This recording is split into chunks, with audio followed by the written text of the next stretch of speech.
actually?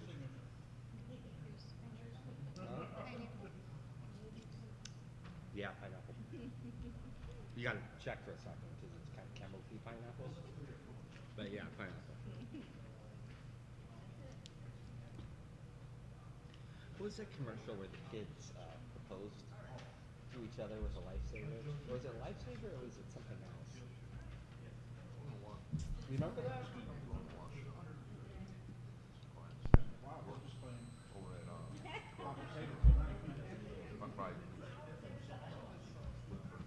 It was two little kids, probably 5 or 6 or so. Good evening, everyone. I'd like to call this November 18th meeting of the Northfield Township Planning Commission to order. Please stand for the Pledge of Allegiance. Might not have been a lifesaver or anything like that. Allegiance to the flag of the United States of America and to the republic for which it stands, one nation, under God, indivisible, with liberty and justice for all. Please call the roll, Mr. Stanalecho. Mr. Dignan. Present. Ms. Chick. Here. Ms. Chalkley. Here. Mr. Roman. Here. Mr. Iaquinto. Here. And Mr. Stanalecho's here. Okay, Mr. Kuzno is absent with notice. Okay, so you have the agenda. I don't have any changes to suggest to it, so... Make a motion to approve the agenda as presented. Oh, well, that's part of the correspondence. I just thought I would just, is that okay? Okay. So you have the agenda, let's see, Mr. Dignan and Chick. Is a second. All in favor of approving the agenda, please say aye. Aye. Anyone opposed? Okay. Now we have an opportunity for call to the public. And I see we may have a couple members of the public who would like to speak to us tonight. So please feel free to come up to the microphone, turn it on, and state your name, your address, and you have 3 minutes. After 2.5, I'll show you the yellow, and after 3, I'll show you the red. And please speak to the chair. Thank you. Is this on? It's on. It is. We were deciding who's first in line. Okay. Make sure you hold it up so everyone on TV can hear you. My name's Craig Warburton. My address is 450 West Joy Road. Yeah. I don't really know how to word this because if I speak to the couple or 3 commissioners that I really want to address, I'll be called names later, and I've had about enough of that, and you guys have had enough of me with that. So, and I don't want to address the whole board because disparaging comment that doesn't fit everybody would be inappropriate, but we seem to be losing transparency, and I'm really, really concerned. I'm very concerned that, you know, most of the strictening and rewording in the bylaws in the packet seems to be moving farther away from communicating with citizens about what you're all doing. I don't understand taking it out of the newspaper unless you replace it with something that's better for communication, other than pinning it to the front of the building. A reduction in the required number of votes to change the master plan is not a positive move for those of us that watch things. The relative change from 5 to 7 or 9 members only precludes the township board from utilizing its authority to remove 2 of you and still have an active board, or to dump 2 more people in. If you reduce it to 7 and that's the only thing the bylaws state, then you have to go through a bylaw change to come up with 5 or with 9. I'm really unsure where, after Mr. Dignan's wonderful motion a couple meetings ago to sort of tell Biltmore to go away, sort of not, where all the conversation about 2.5 acre zoning comes from. I don't see a long party of people behind me wanting to address you about how cool it would be to have only 2.5 acres to build on. I'm just really concerned about the direction the township's going and the direction this planning commission seems to be willing to try and take it. It's like picking up the minutes from the last board meeting. It was impossible to tell really what went on in the meeting. We seem to be taking massive steps to try and reduce that document to just an attendance log and a vote register. when for years you could pick up those minutes and really get a feel for what went on with the meeting without necessarily sitting and watching an hour plus of video. We seem to be a really well-managed township for our size. There are 20 townships in Washtenaw County, and we are the only one with a professional manager. There are 1,439 townships in the state of Michigan, and there are only 36 that have professional managers. And we don't have such big budgets. And yet that management seems to extend to your bylaws. I think your bylaws are great. I think your master plan's phenomenal. I think you should leave it alone and get on to some other business. Save the downtown. Listen to your planner. Thank you so much for your time tonight. I really appreciate your service. And I'd love to hear how many of you went to the seminar last week or 2 weeks ago. Thank you. Thank you.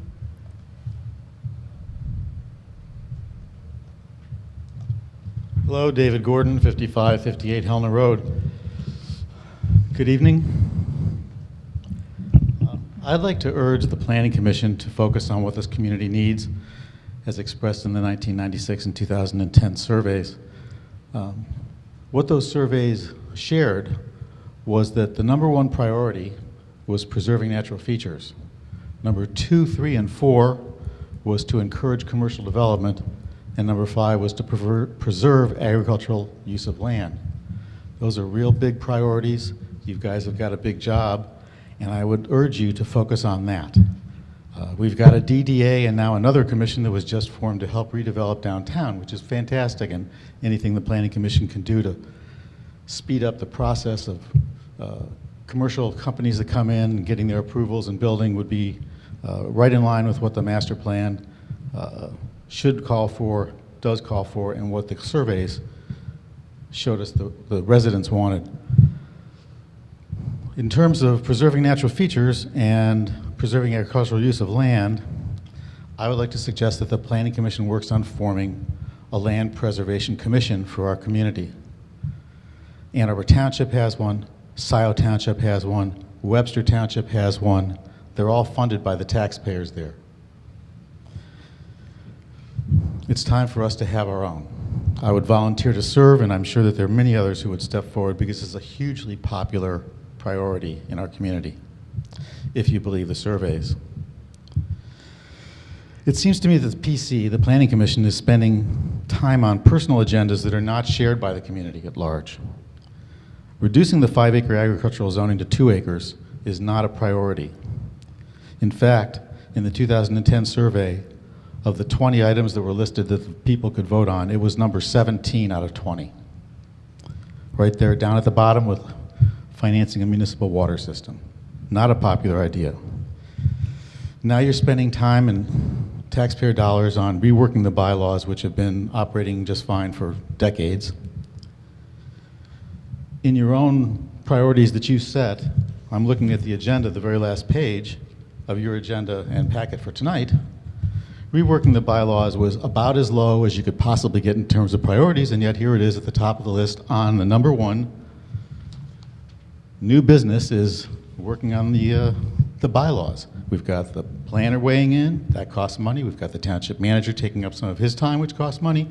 And I see from the notes that there's a move to bring the lawyer involved. That's thousands of dollars, and I don't see the point. It wasn't even listed in the 2010 survey as something that people cared about at all.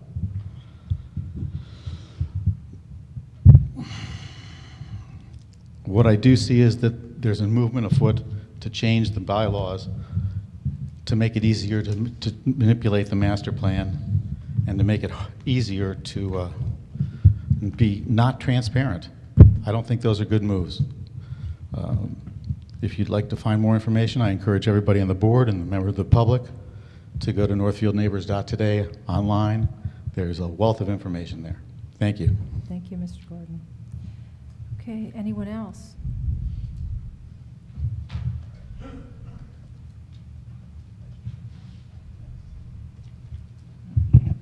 Jim Nelson, 7777 Sutton Road. At the last meeting, Commissioner Dignan proposed sending a letter to Biltmore informing them of the advantages of operating within our master plan. Some people took it one way, some people took it another. I chose to take it as an overture, as an attempt to bridge some deep divisions in a deeply divided community. So it's with dismay. I was glad to see it. I was really glad to hear Mr. Dignan propose that. So it's with dismay that I see the attempts to monkey around with the Planning Commission bylaws, which are a fairly simple set of rules you've chosen to live by.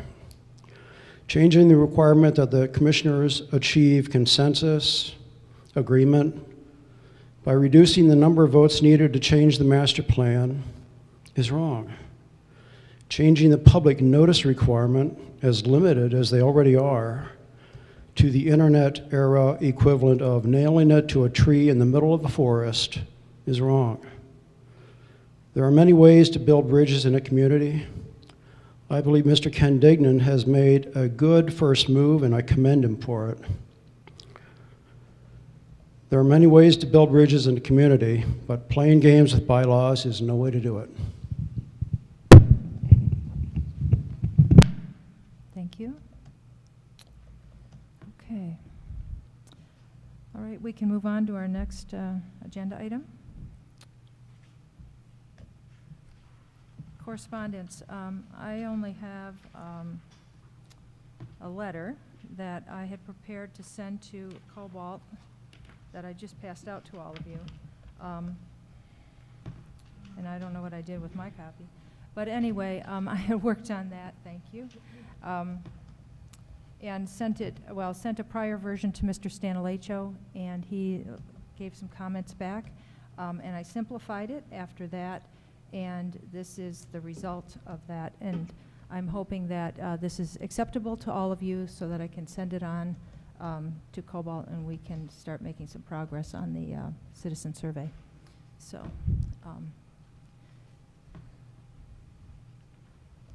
do you have any comments, Mr. Stanilecho? The only thing I would suggest that we do is put down on there some time of time of that we would like to be contacted by them within a certain time frame on what their step is going to be, so that we can all stay informed. And they can essentially contact all of us through 2 emails, so we all end up knowing this. Okay. Ms. Chick? Yeah, I agree. I think we should have some kind of a target date for at least a first attempt at what they're trying to do, and that any communications through the chair should go to the rest of the Planning Commission as well. That's fine. Any other comments? That's true. I can pass it out to you. It's very short. Okay, I'll read it. It's really quick. Dear Mr. St. Amour and Ms. Douglas, the Northfield Township Planning Commission discussed the survey progress on October 21st and decided to ask you to initiate your process for the survey. This process was outlined in a September 21st memo to the Board of Trustees discussing a 5-step process for development of an assessment. Please contact me with any questions or comments. I look forward to working with you toward a successful conclusion of this project. This is a brief letter. The prior version actually gave a little more meat to it, and I said that I thought we could potentially have a survey ready to go in January, but that was deleted because of Mr. Stanilecho's comments. So I was trying to be a little more transparent with what I was doing as far as gathering information, but that wasn't acceptable. So this very brief version is the version that is closer to what Mr. Stanilecho wanted to see and doesn't remove any of the activity that is happening in the background here. You will all definitely get to see the survey, get to look at the questions as they develop them. So I don't see any problem with sending this letter, just to kind of let them know we're getting going again. Any more comments on it? Mr. Dignan, did you have one? I think this letter is a start to get to them. One of the things that I think is key is, and we've discussed this at our meeting before, is we've hired them. They're an outside company. they do this for a living. We need them to come in, be non-biased. We need them to develop a survey that I don't want to see slanted questions one way or another. I don't want to see them pro-growth. I don't want to see them anti-growth. I don't want to see them pro-preservation or anti-preservation. A true temperature of the community is what I'd like to see them be able to give to us. Certainly we've contracted with them. There's not a need to stop that process. We've already spent the money. We ought to complete it and go through this. And I'm hoping that's what their 5-step process is, rather than us rushing to give them a bunch of questions we think need to be asked. So we'll, I think this is the right start. I just hope that it continues down that road and doesn't digress into something that's not beneficial to anyone in the community. Thank you.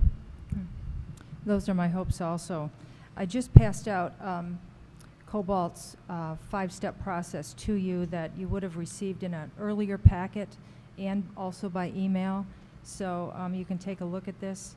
And so this is what I was referring to in my letter. And I definitely would like to see this come to a conclusion sooner than later, just for the benefit of all of our planning efforts. So Mr. Iaquinto. I too believe that we need to address this and move forward. Again, keeping it very simple, very few questions, very unbiased.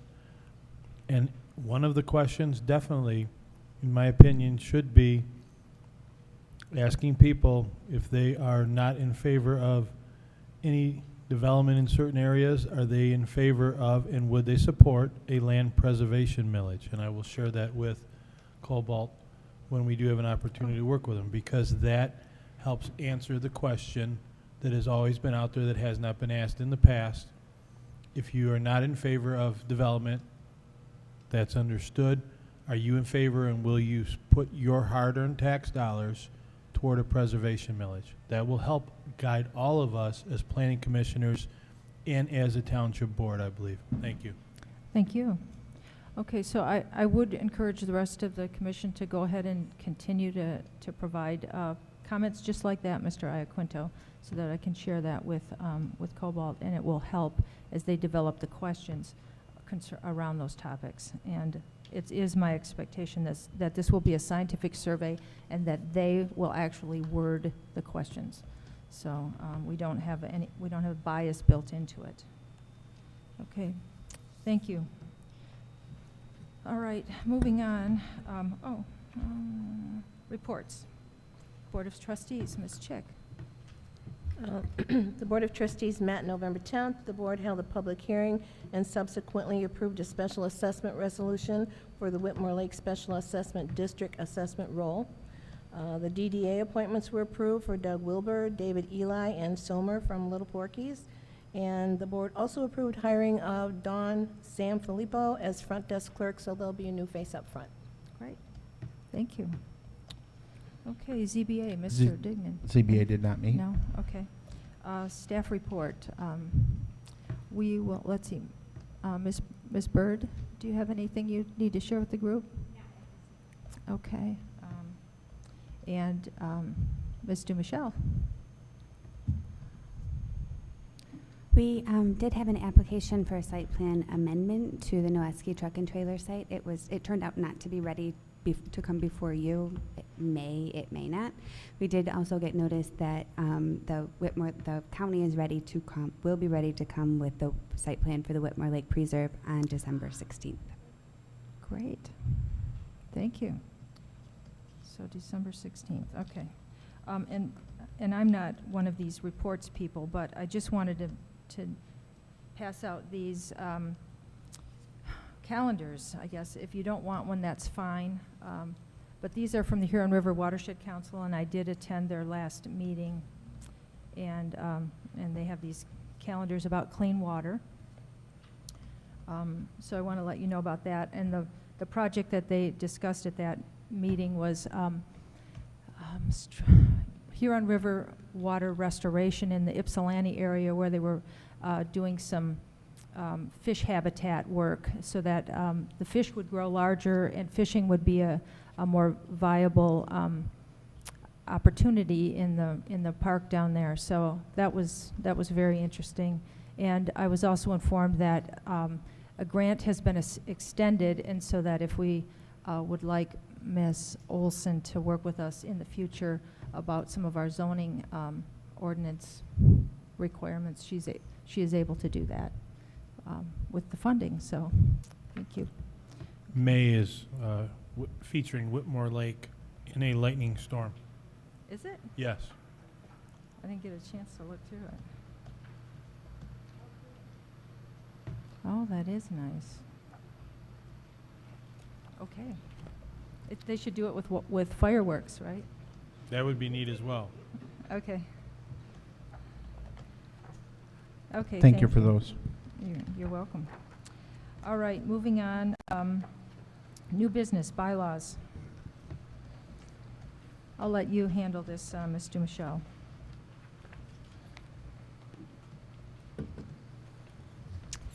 So, most of what I have is all bundled up in the report there. I think that maybe we would just want to go over them item by item, and we can yay or nay. I agree with that. Okay. So the items incorporated, I thought were all pretty uncontroversial and straightforward. So if we want to just look at those all at once, yay or nay, or not. Well, I was thinking maybe actually going through the bylaws where there were any changes, because Sure. I've been going through three different documents, and it's challenging. Okay. Okay, so we have the one report that has the review in it, which has pretty much everything I'm going to say about it, and then the other document that has the bylaws with the changes on it. So they should all go in the same order, so that's the way I'm headed. Section 1.1, I just added language to refer to the Zoning Enabling Act in addition to the Planning Enabling Act because, yes. Go on. Because here in Northfield Township, you are delegated to both of those sets of powers. They do, in fact, apply to you. You have the zoning authority. They don't in all communities. Yeah? I believe we're also governed by the Zoning Enabling Act, too. Right. That is not listed down on here. That's a separate, the Planning Enabling Act, correct? Right. So They're two separate acts, aren't they? Yep. I only see one down on here. It says the Michigan Zoning Enabling Act. Isn't there the Planning Enabling Act also? Well, that was already in there. Oh. And so all I did was add Okay. the zoning in addition to. Yep, thanks. All right, cool. Section 3.1, all the purposes looked fine. Let's see, in item D, I changed encourage to ensure. Go ahead. My question on D, I understand the premise of having insure. Mm-hmm. We can't always, that's not always under our control. That was my comment. We can't always insure. We want, and we can heavily encourage it. We just can't insure it. It's not always legally possible to do so. Okay, encourage is fine with me if that's your preference. Yeah, that was my comment as well, because we're basically a recommending board. We can't ensure anything most things without approval from the board. Sure. We prefer to keep encourage, sorry. Encourage. Okay, Okay. perfect. Section 8 I took out because H I took out because it's covered in I, promote a network of public roads and streets that functions efficiently is the same as facilitating provision for a system of transportation. It was the wrong effect, so effecting economies would mean you create the whole thing. Affecting economies means that you have some impact on it, so I changed it. I took out K because it was redundant with, now which one was it?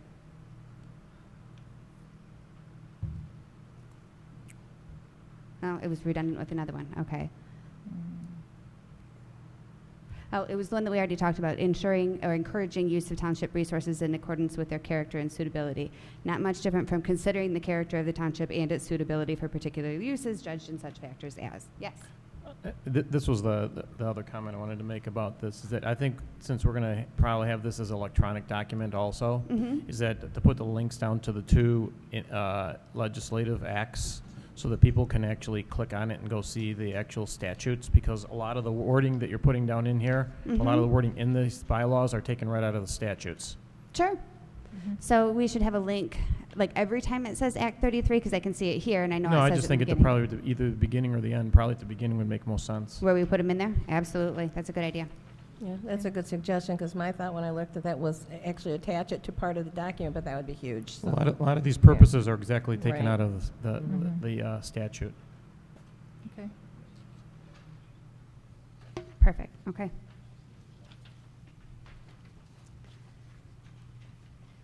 So carrying on,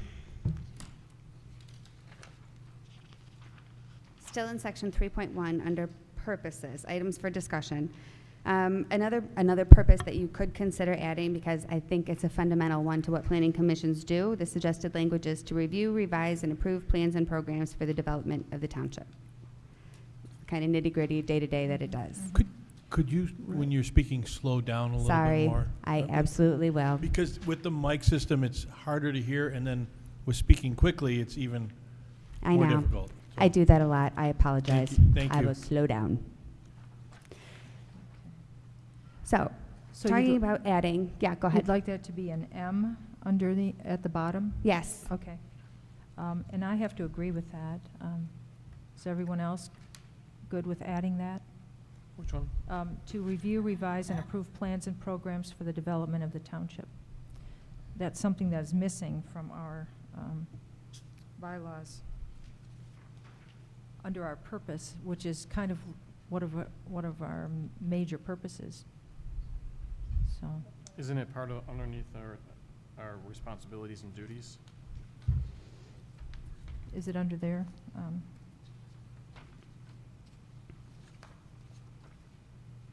Where is the responsibilities? I don't know that you have a section on.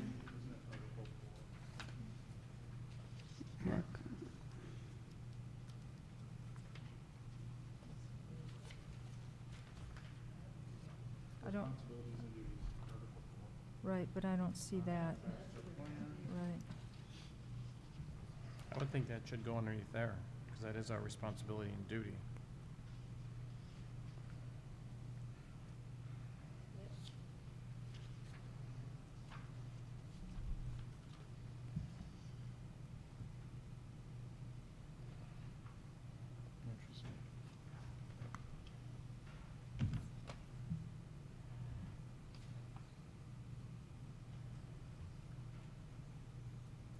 Sure, that would be fine too.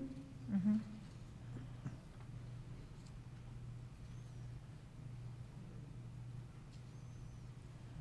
I agree. Where would you like that in the whole? At In the very scheme of beginning? things? Right.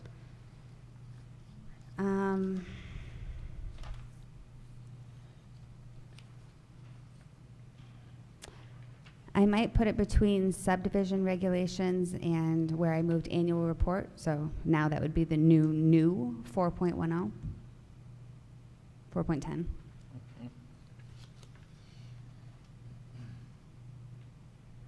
Okay, that would make sense to me. Yeah, Is- okay. Okay.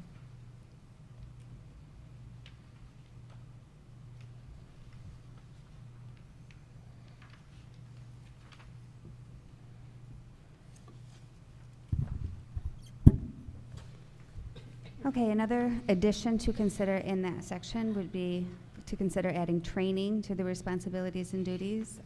The suggested language is to attend training sessions, conferences, or meetings as needed to properly fulfill the duties for a commissioner and for which appropriations of funds have been approved by the township board as needed. And sometimes it can be as available. Yes. The problem with the way that that's worded currently is that who's going to dictate it and what type of training is going to be authorized? Because the way it states right now that it's something that's mandatory rather than something that's encouraged. So who's going to approve and say that this is the one that's good and the other one's bad? I think it should just encourage training, if anything. Okay. And that's not the way it comes off to me. Okay.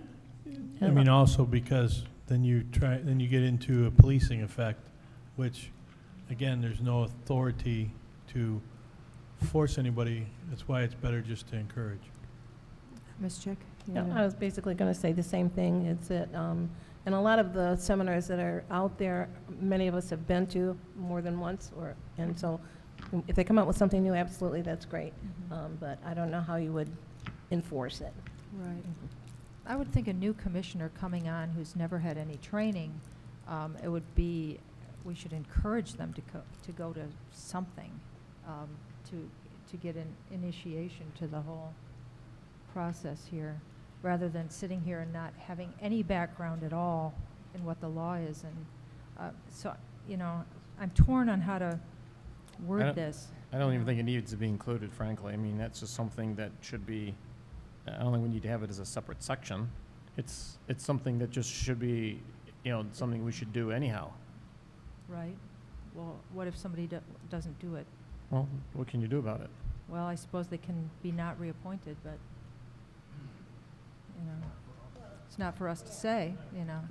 Don't forget, these bylaws are for us and how we transact business, not how we can end up policing ourselves or, you know, trying to put down another person that's on here with us. It's basically how we're going to operate.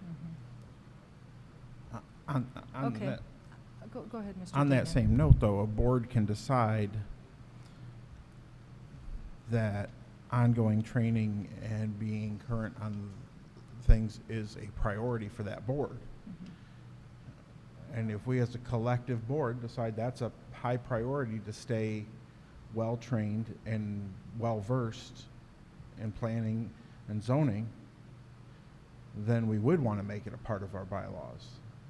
You know, and like in the education realm, some school boards decide that they're going to strive to become an honor board, and there are coursework that's available through, you know, the institutions that support school boards. Well, we have MSU Extension, Michigan Association of Planning. I mean, we have lots of agencies out there that provide ongoing training, and you know, not all of us operate in the planning field every day. So, you know, the question is it a priority for us to the extent that we would want it in our bylaws?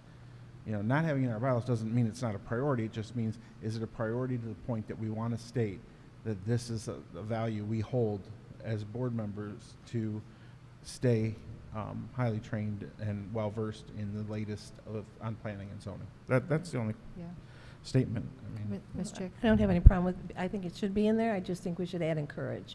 I don't think Encourage. it's something you can enforce. Instead of require. Yeah. Right, we used to have, our prior planner actually used to do some workshops for us. Every year, we'd have a workshop on something. And I know there are webinars out there available through the MTA. There are opportunities for training other than going somewhere to a conference. I mean, we could do it in our own time, the privacy of our own home if we wanted to. But I do think it's important for us to stay current. Mr. Fink, did you have a comment for us?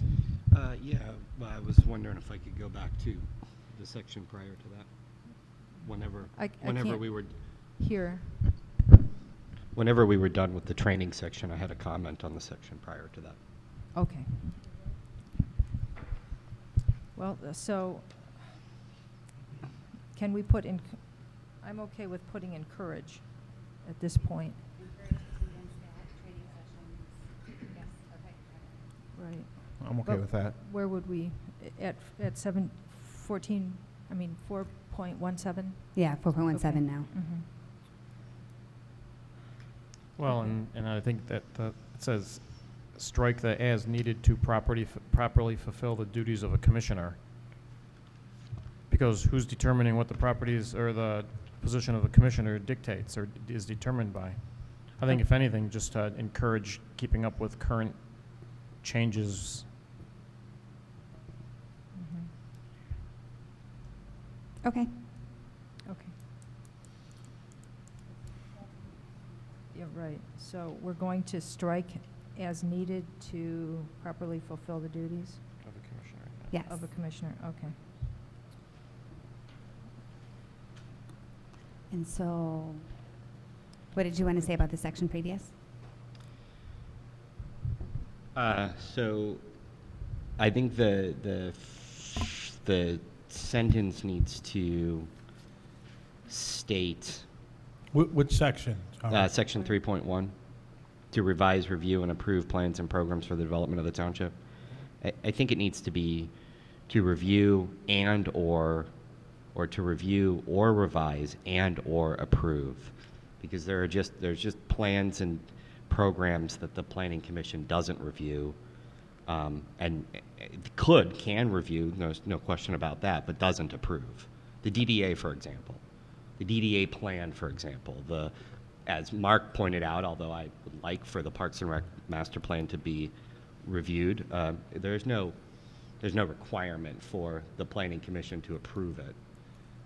So there's lots of programs for the development of the township that are not statutorily Planning Commission related and may not even be appropriate for a Planning Commission approval. So I think the language there needs to be revised to bring in and about and ors.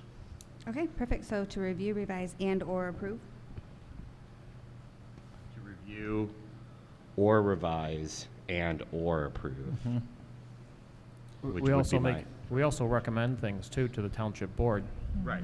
So, I mean, we're not always the approving body, so it's also making recommendations. That's correct. Okay. Mr. Dignan. On that same line, should it be for the development of the township?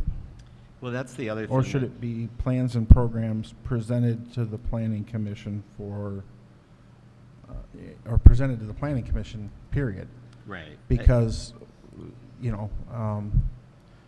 for instance, we're given a letter of communication from a neighboring township that they finished their master plan, and here it is. Well, we're looking at it, but we're not taking an action on it, and it has nothing to do with the development in our township. So I would just like to see it say, plans and programs presented to the Planning Commission.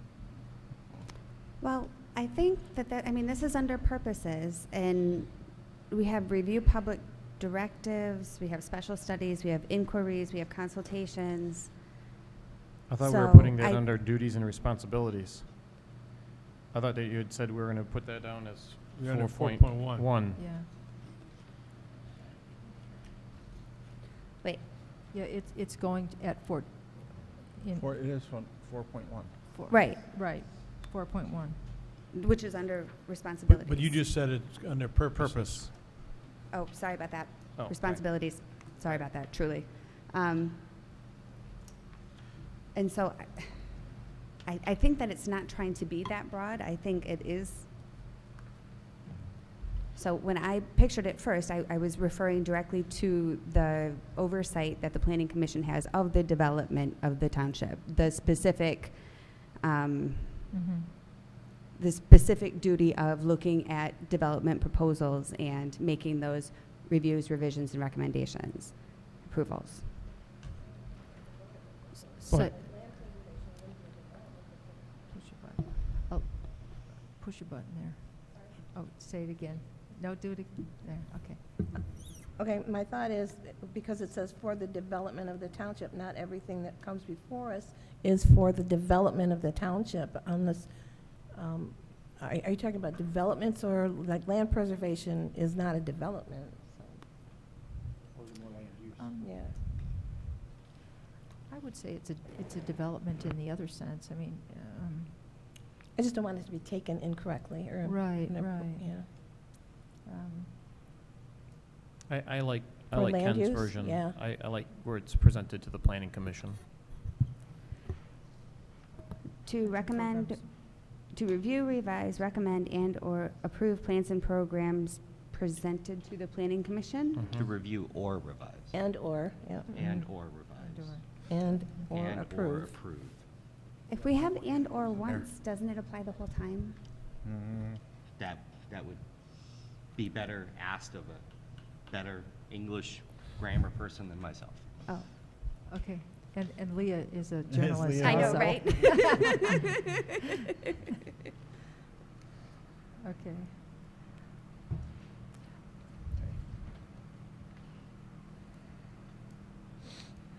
Okay, Okay, excellent. moving on, I guess. So now we're back on responsibilities. 4.7 capital improvements plan. The comment was that we should clarify this language to ensure that it notes that the township board has taken responsibility for the capital improvements plan. So it does. The suggested wording is contribute to the township's public works capital improvements plan all projects identified in the master plan, including public needs, estimated cost, and proposed method of financing. The township board has accepted responsibility for the preparation and approval of the capital improvements plan. Clear enough? Yes. I don't even know why we even need to have that in there, because it's actually not one of our duties and responsibilities. So why not just strike the whole section? I think, let me get the statute out. I do think that it's referenced in the state statute that we should at least contribute to it. It does state It in does. the Well, statute. let's see what it I don't says, Stuart. remember, it states it in statute and it indicates that the planning commission can do it. It indicates has either an the option. planning- That the planning commission can do it as an option. And otherwise it falls on the board of trustees. Yeah. Okay, so here we go. Capital Improvements Program. To further the desirable future development of the township under the master plan, the Planning Commission, after the master plan is adopted, shall annually prepare a capital improvements program of public structures and improvements, showing those structures and improvements in general order of their priority for the following 6-year period. So we at least have to know what when we pass a master plan, we at least have to know what kind of capital improvements we're recommending and let the township board know that. Ms. I guess I'm confused because in order for, we did do the capital improvement plan at one time. And, right, and all the department heads were advised, and they told us what they needed. So we don't tell them what they need or what the cost is, they tell us. So how does that fit with that? Wait, which one, when you say we, do you mean The planning commission, or the board even, because the board has taken over that duty. So, but the department heads tell us what they need and what the cost is. We review it and discuss it, and then the board approves it. What function does the planning commission have in that effort? So the Planning Commission just has the responsibility to think through the capital implications of the plan that they make. That's really what this is getting at. So if we have made any recommendations in the master plan, like we should have a park here, or we should expand our sewer system, or we should put a new road in, or we should, anything like that, then the Planning Commission also needs to line up. I mean, it's not even all that specific. It looks like, according to the state statute, we could just kind of make a list and say, hey, these are the things the master plan calls for. This is for your capital improvements plan. There's no requirement for them to say yes. There's no requirement for it to be immediately adopted. It's a requirement for us to notify the people who spend the money that we've made some plans for it. Yeah? Oh, sorry. Oh, Mr. Dignan. There's an awful lot of shalls in that paragraph you just read. How did the township board take a hold of this, and how does that affect our responsibilities in the law that say we shall, not that we may, not that we can delegate it to the township board, but we shall do this? So I'm I can curious. speak to that. Could you please? Yeah, I'm the one who made the recommendation that the township board take it over. There's nothing in the statute that says that the planning commission shall do it. She just Well, wrote that. it does say that, but the board of trustees can do it. There's nothing in the statute that says the board of trustees cannot take on that responsibility. And the reality is, from a purely practical planning perspective, the Board of Trustees is the one that is the entity, the legislative, fiscal, fiduciary entity that is responsible for the infrastructure. And so it makes no sense, because if you remember, it's the Planning Commission did a great job. I don't want to discount the work the Planning Commission did a number of years ago. But it makes no sense for Bill Wagner to talk about what kind of fire engines he needs to the Planning Commission when it's the responsibility of the Board of Trustees to identify those sort of hard infrastructure needs and figure out funding mechanisms in time. Now, I do agree with Leah that there are infrastructure needs related specifically to planning, and so that I would agree when it comes to identification of parks, or when it comes to identification of new roads, or even when it comes to sewer analysis and development as it relates to sewer analysis. There's no question that should be looked at by the board as it relates to the master plan. But the vast majority of the capital improvement plan is actually sort of a more specific day-to-day operational document of how are we going to replace pumps, how are we going to replace police cars, how are we going to replace fire ambulances, and those kind of things. And that level of detail really needs to be at the Board of Trustees, because that's where the financial allocation of the funds come from. Thank you, Mr. Fink. So then should the function of the Planning Commission in capital improvement plans be limited to land use or infrastructure relating to land use? I would agree. I mean, how do we do that? Well, I don't know if we need to limit it. I mean, I think the wording is fine here, but we could maybe add a sentence that the Township Board may delegate this responsibility to the Planning Commission, or may delegate, I don't know, certain I thought that it aspects said of that it. actually in statute. I'm not sure exactly where it says that and what statute, but I thought that that's the way it read. Yeah. So my question comes back again, is that if we're not going to be preparing it, what's the point of having it in our bylaws? Because this is the way that we're supposed to be doing business. I think you still have to prepare it. Like that communication between the Planning Commission and the boards has to happen. So this is an area in which It says though here, it says the Township Board has accepted responsibility for the preparation and approval of the capital improvement plan. And I'm sure, so what Mr. Fink is saying is that this document is going to end up being bigger than the specific planning infrastructure related items on it.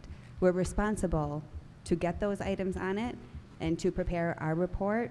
In some communities, the Planning Commission does do the whole thing reading this statute more literally. I mean, it's an area where we have to work together, whether that report comes off the board's desk or whether it comes off the Planning Commission's desk. We'll still have to work together on it, because whatever report you write, they'll have to implement, and if there's disagreement from the board, like we will just have to work together.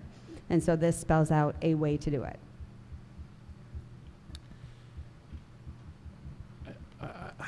I just have a problem with the way that it's worded. Okay. It says contribute to the township's public works capital improvement plan all projects identified in the master plan, including public needs, estimated costs, and proposed method of financing.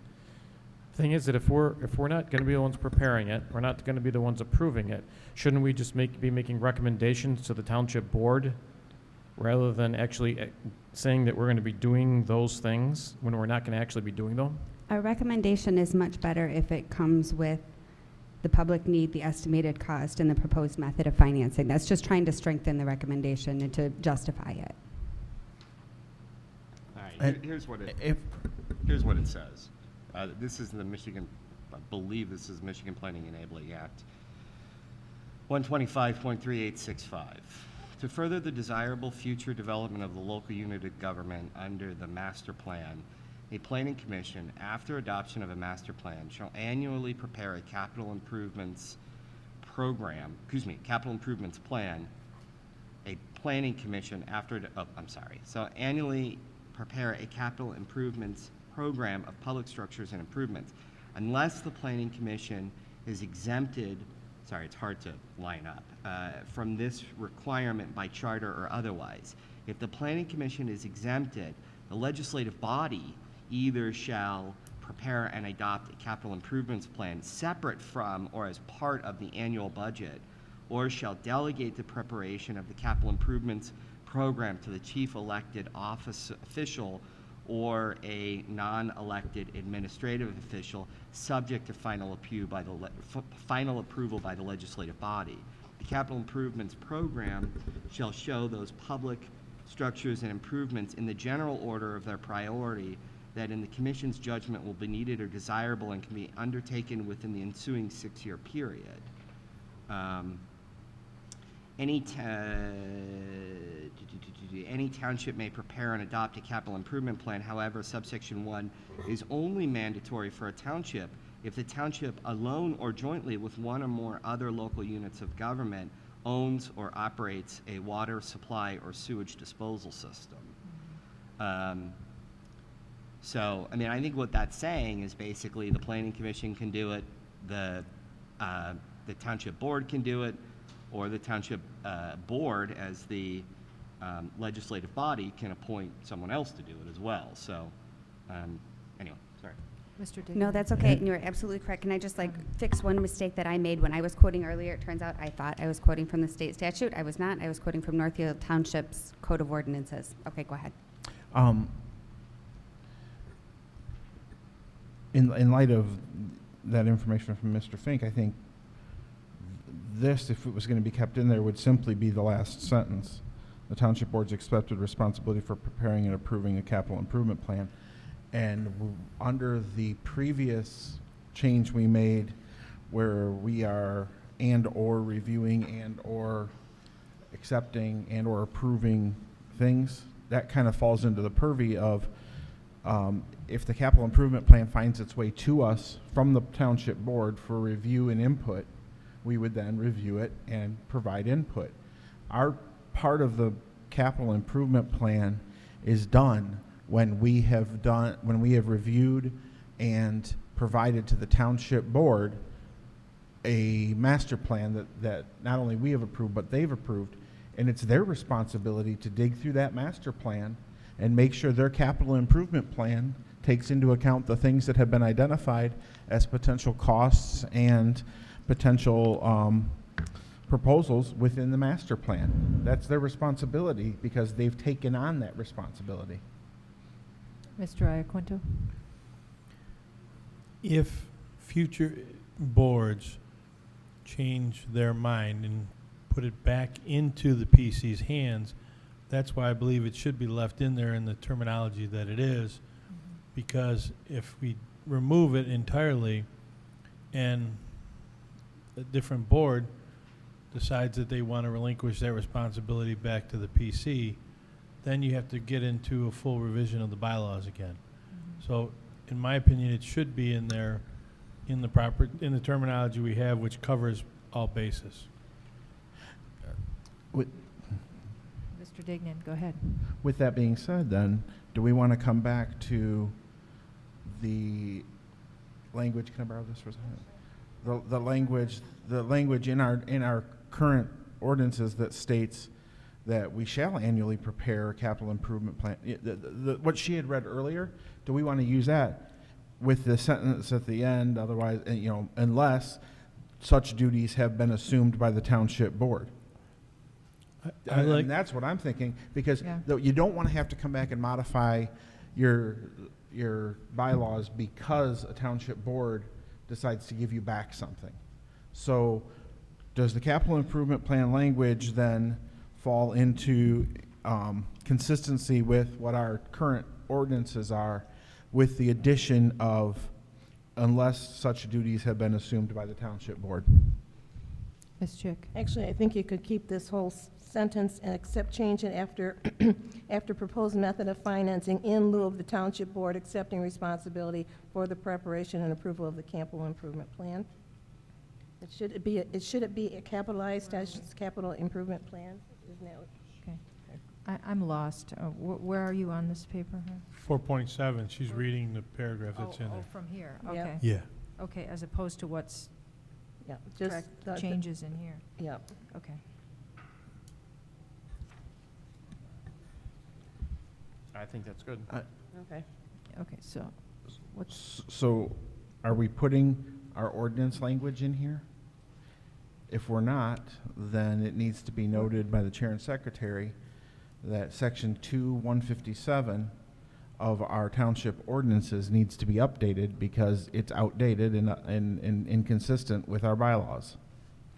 I'm just saying, that's, we have an ordinance that talks about, we have an ordinance that talks about doing this, and it says, the You're few- right, yeah, you're right, it does need to be updated.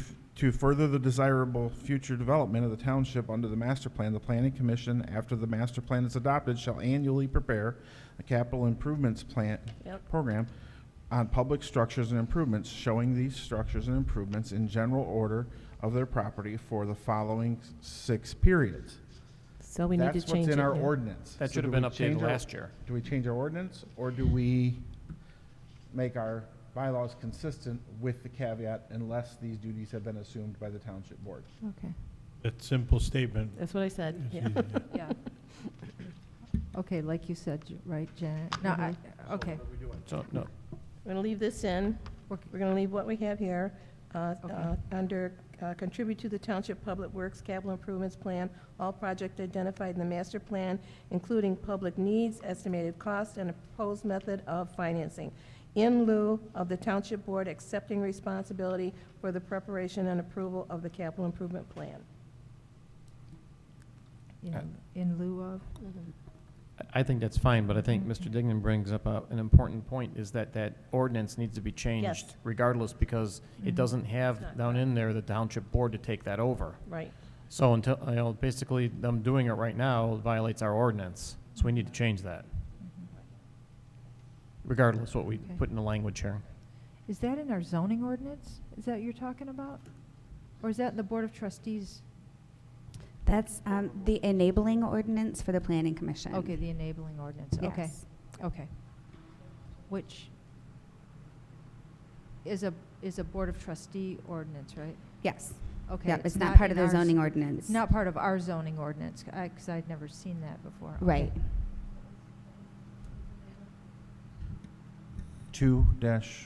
Section 2-157. So who needs to change it? Did that come back before us? Township board? Okay. Okay, Thank you. okay, good.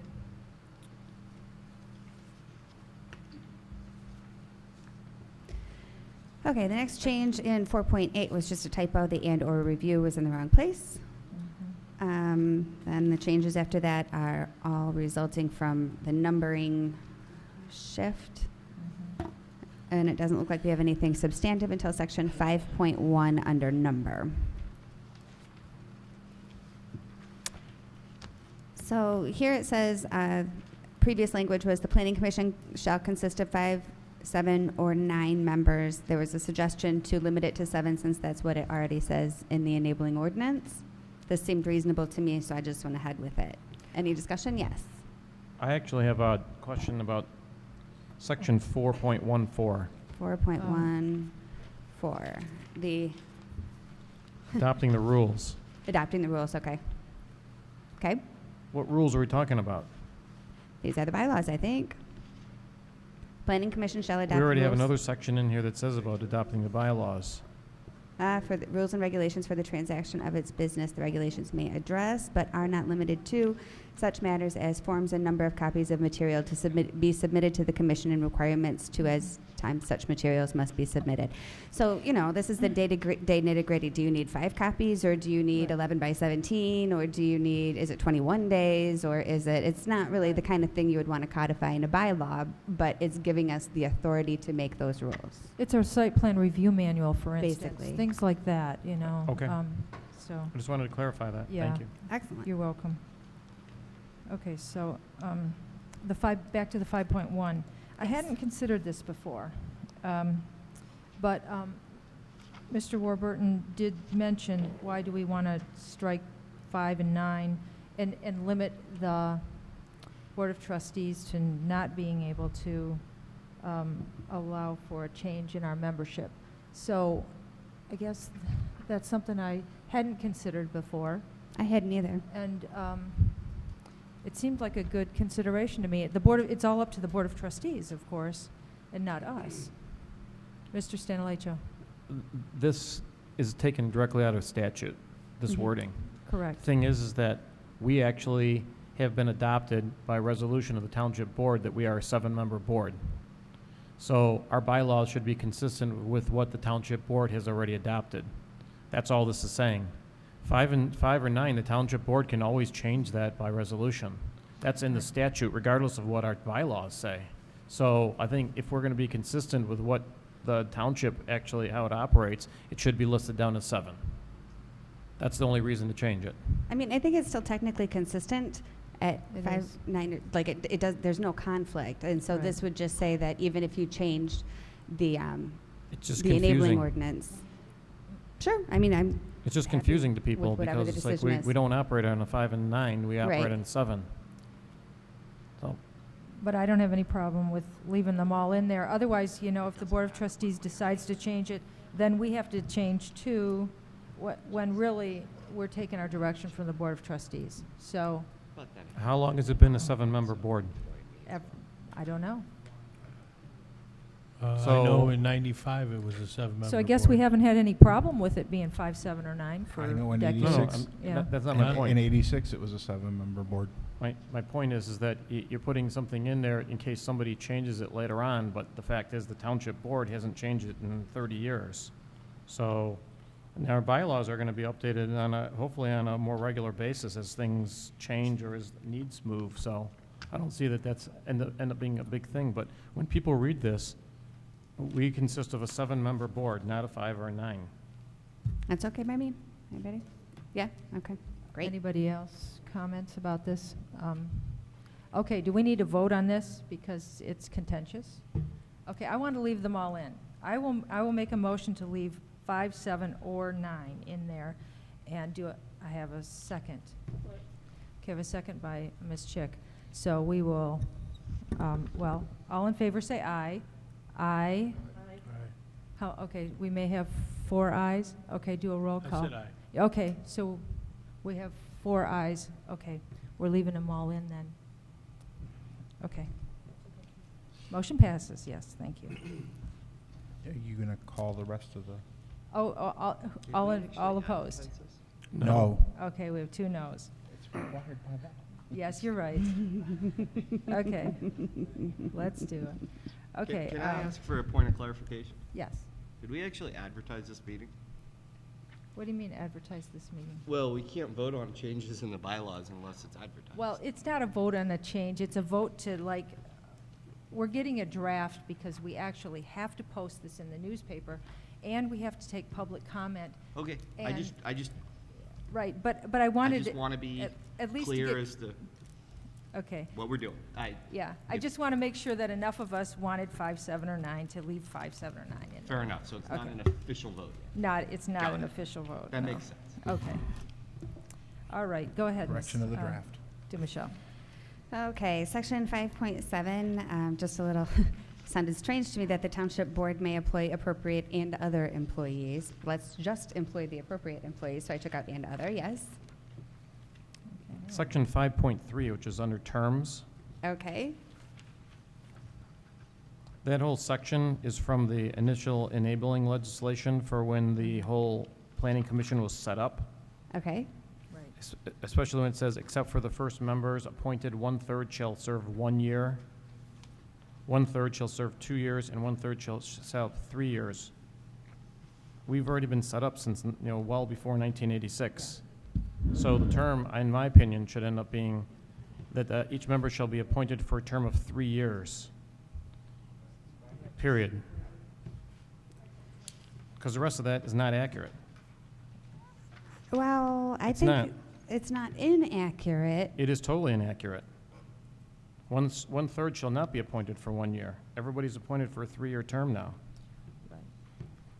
Well, of the members first appointed, so that's still true, it's been done and gone. We can take it out, I don't know if I would, I don't know, We're not It's an going to have the important planning feature. commission reset up again, and they're not going to it's already been set up under statute. That's not necessarily true. What if the township board does change its mind and go to a 9-member board? Or That- 5-member board? That's not going to change this. Well, This is only, if you read the statute, it says that it's when the planning commission is first being set up by the township board, because I've read it. I'm just saying that the language in there is not correct. It has historical context, but not current context. It's part of the statute, but it's only when the planning commission's first initially started from the township.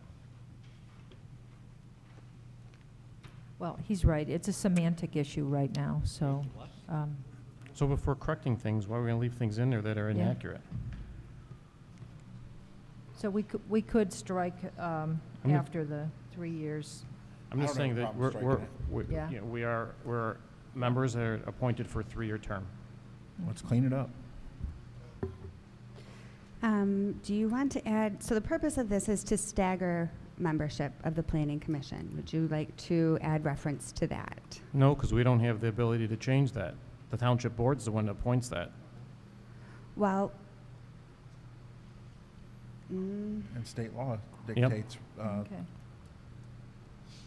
no, we're not elected, so it doesn't matter. I mean, it is truly up to the township board. okay, so the statute here again.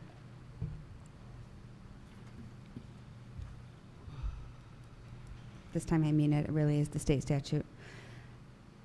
Of the members of the planning commission, other than ex officio members, first appointed, a number shall be appointed to 1-year or 2-year terms, such that, as nearly as possible, the terms of 1/3 of all the planning commission members will expire each year.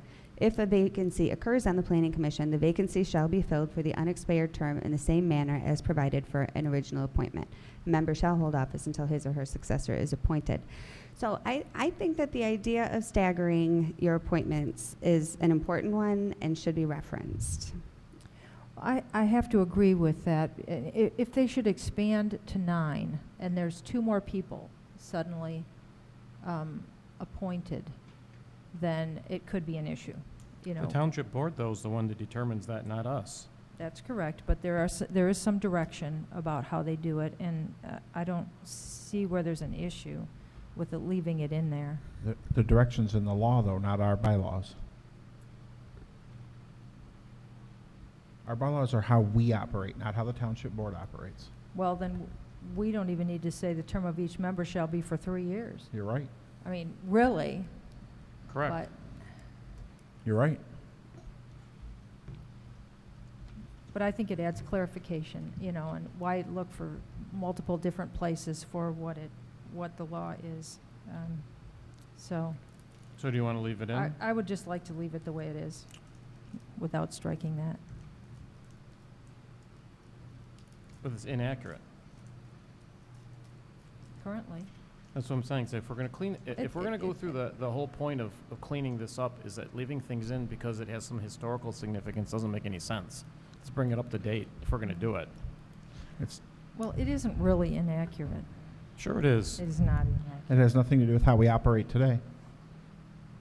And that's what this is, a document on how we operate today.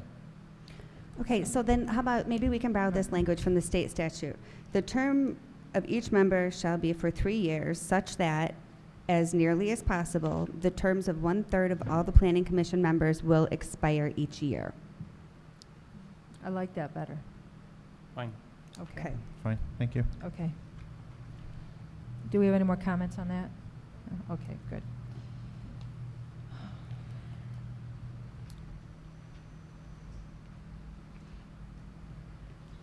Okay. Okay. 5.7, we talked about that. 7.3, under duties of officers, the secretary.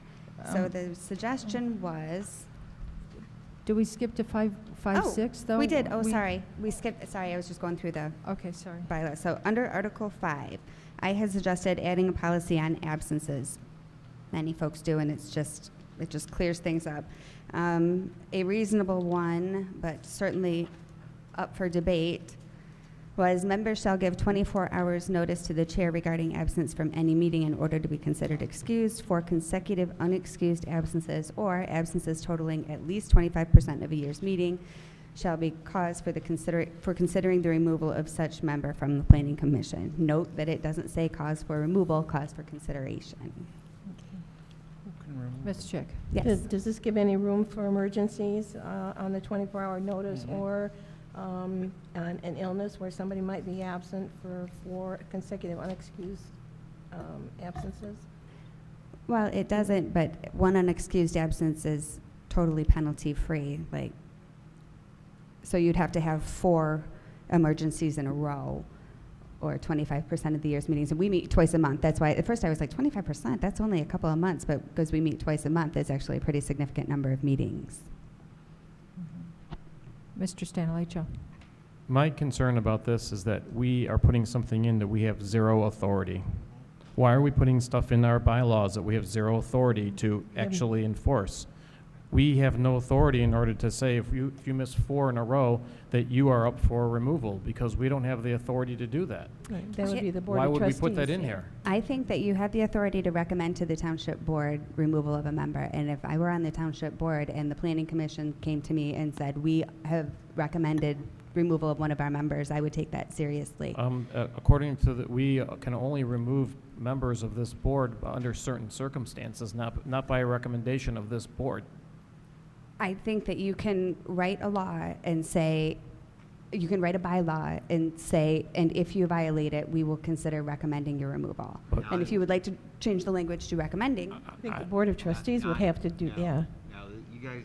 We're getting way off base with that. Yeah, unless you define under the statute, unless the only way, this is why the conflict of interest section, I'm trying to interested to see what the comments and debate is, but this is why it's so important, because the only Howard, we way- can't hear you. Wait. If you can get in the mic. I'm sorry. I said this is why the conflict of interest section is important. The only way you can remove a sitting planning commission member is if they fall under the definition of misfeasance, malfeasance, or nonfeasance. So, and I And- think that Or goes smelly under feces. nonfeasance, right? That's the idea, is that if you didn't show up for a quarter of the meetings, that's nonfeasance. So, but would it help so rather than specifying a consequence, would it help to say that whatever we decide, such level of absenteeism shall constitute nonfeasance? I don't even want to see that in there. Hold on. Mr. Fink, were you done? I mean, I can sorry, I read thought the you were. statute. I don't believe he guess, was. I guess I didn't technically, I mean, maybe I didn't precisely understand the definition of nonfeasance, but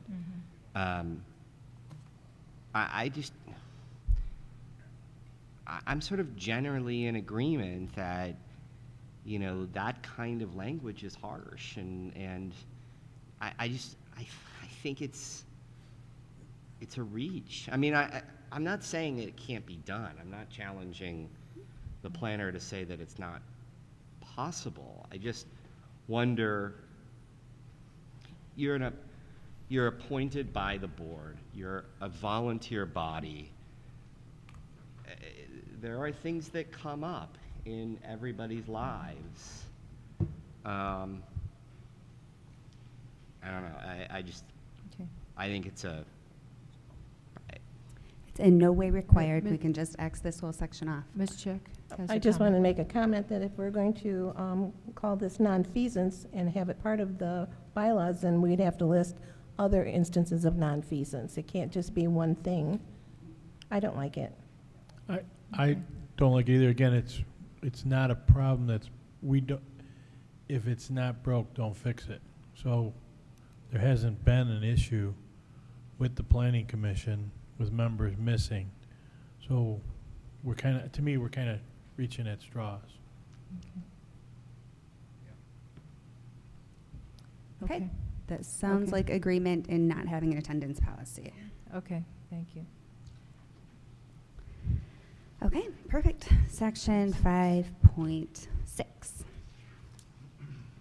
So this lays out at least a couple of specific budgetary things. Another one of those areas where the Planning Commission and the Board of Trustees have to work closely, and so it's not always obvious exactly whose backyard it lands in. The comment from the township manager was that the board has a primary fiduciary responsibility, and so ultimately, I gathered, the thrust of the comment was that this is the Board of Trustees' decision. However, you know, it really affects the Planning Commission because your budget is how you run. So I don't know the answers to this. I think that this should reflect the conditions on the ground and the conditions that you want to be on the ground, and so I was hoping for a discussion. Okay, Ms. The Chick. Board of Trustees, the budget accommodates, there's a budget line for Planning Commission. Okay? Yes, needs for training or whatever else comes up. Mhm. Yeah, Mr. Dignan. But I haven't seen yet a budget that we have for the Planning Commission that we have looked at and determined what the priorities are for us. And is it a line item from the Township Board that says the Planning Commission has this in their budget for the year? And are we then given that to determine how we are going to operate and report back?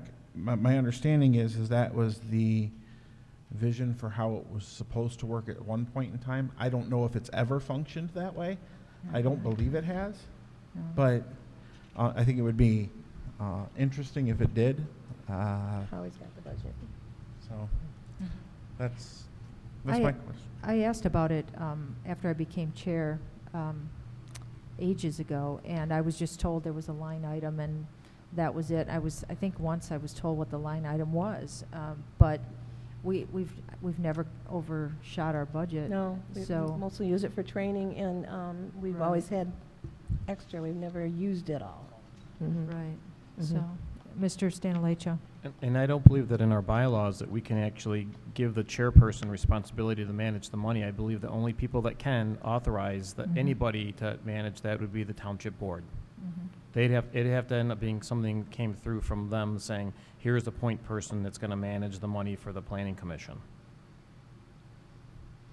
Well, I mean, I think they could appoint a staff person, and we as a group could make some vision decisions on how we plan to utilize those funds for the year. Mhm. But on a day-to-day basis, you're absolutely right. On who could, I mean, So what's the wording for this section? I don't know that. The thing Do is, we even need it? is we're not doing that. We've been told by the township board, you'll be given the funds necessary to operate. So should we We've just always been eliminate given it? the funds necessary to operate. Is that? I mean, there may have been times here and there, but we've been given the funds necessary to operate. When we've needed to do stuff, when we've needed to make a large expenditure, or we've desired to make a large expenditure, and the vote of the board has said we're going to do a survey, the township board has considered it and allocated funds to do so. So I don't know that operating funds is something that needs to be in our bylaws. I'm just saying that. I don't know if you guys concur or not. Ms. Chick. I'm looking at A, B, C, D, and I don't think it would hurt for the planning commission. I mean, we've never done it before, to look at what we might need for 1 year going forward. And then as far as D goes, the chairperson's responsibility, I think that would be staff. That doesn't manage the money, but yeah.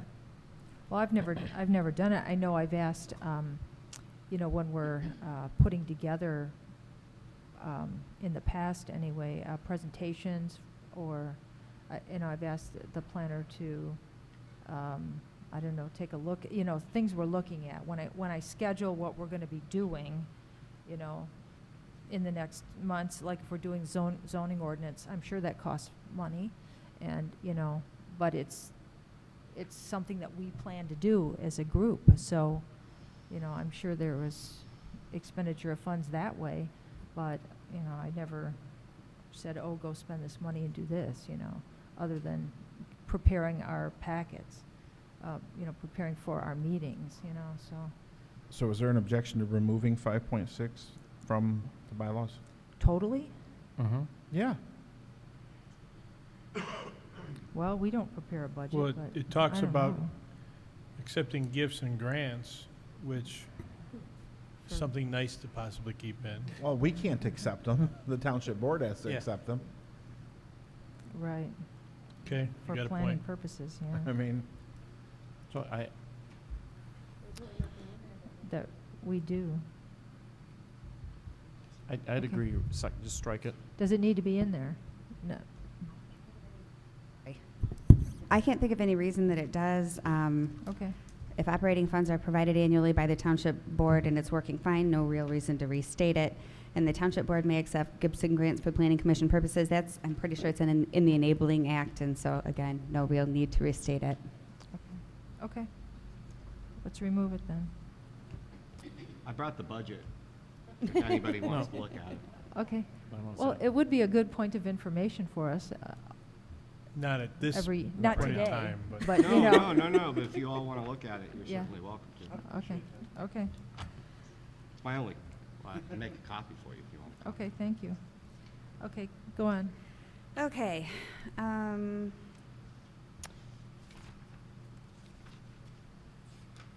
So section 7.2, Mhm. under vice chair, consider clarifying how a chair is replaced in the event of a death, resignation, or otherwise. And let's see. Well, I think Oh. we have, oh, I'm sorry, go ahead. Oh, Were sorry, you my done? only point here was it says until a new chairperson is elected, and we might just want to tighten that up a little bit to say for the unexpired term, and then the commission shall select a successor to the office of vice chair for the unexpired term. So that just puts an end date on it. Okay, Ms. Chick, you had a comment. Okay, the vice chair shall succeed to this office for the unexpired term, and the commission shall select a successor to the office of vice chair. If the vice chair is trustee, she cannot be, or he cannot Right. be chair of the planning commission. Correct. Right. So that's not a procedure that will work in all circumstances. Mhm. Yeah. Either that or the planning commission takes a vote to appoint a new successor. Yeah, I like it when the president's gone and the vice president gets it, or the, you know. yeah. I, Either way, you're voting to replace somebody. Yeah. So, I'm sorry, what was the suggestion? I just said that just put in the language that the planning commission shall vote to replace the person, the chair, Mhm. at its left next scheduled meeting. Right, well, Wh- and it whoever- could be the vice chair. I mean, it really, if And it's that- not a board of trustee, yeah. right.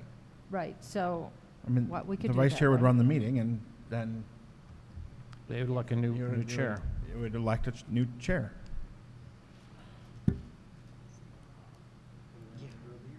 that makes sense. It does to you, yeah.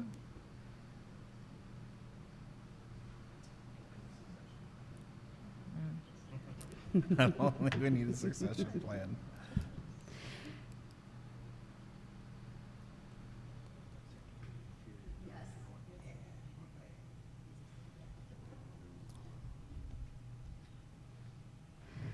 Okay, in the event that the office of the chairperson becomes vacant by death, resignation, or otherwise, the vice chairperson shall serve as chairperson, period.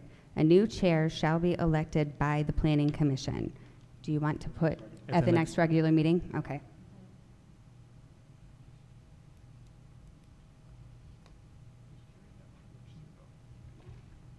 I would suggest just carrying that language through for all the officers. If there's a, is that on here for all? It is, isn't it? No? I guess they don't care about the secretary. Yeah, they don't care about Yeah, secretary and vice yeah. chair. That's all right.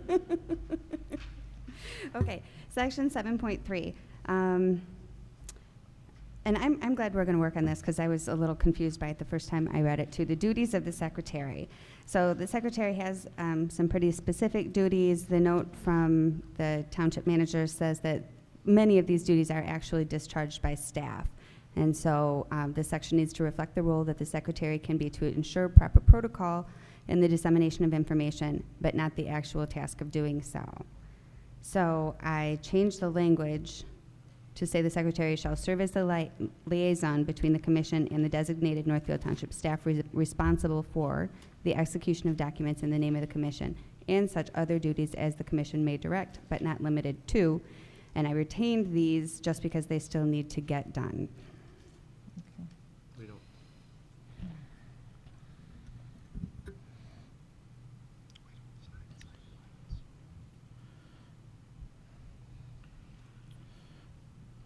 I guess I have a question. Sure. So Go ahead.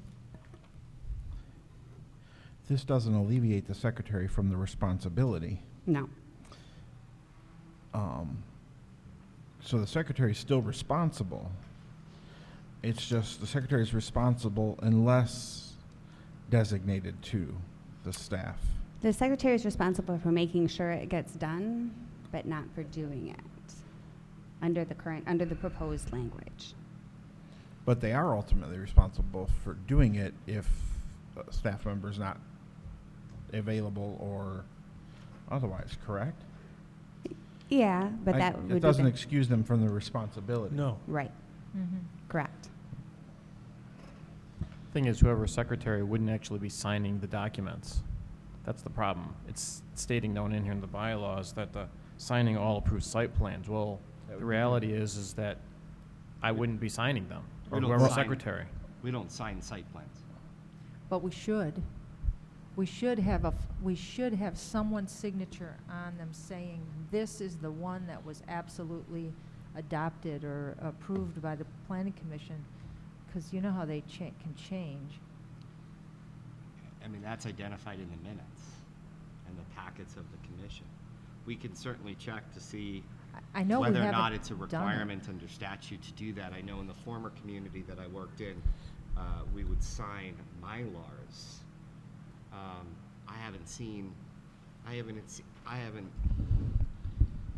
We would essentially sign subdivision plats or Mylars.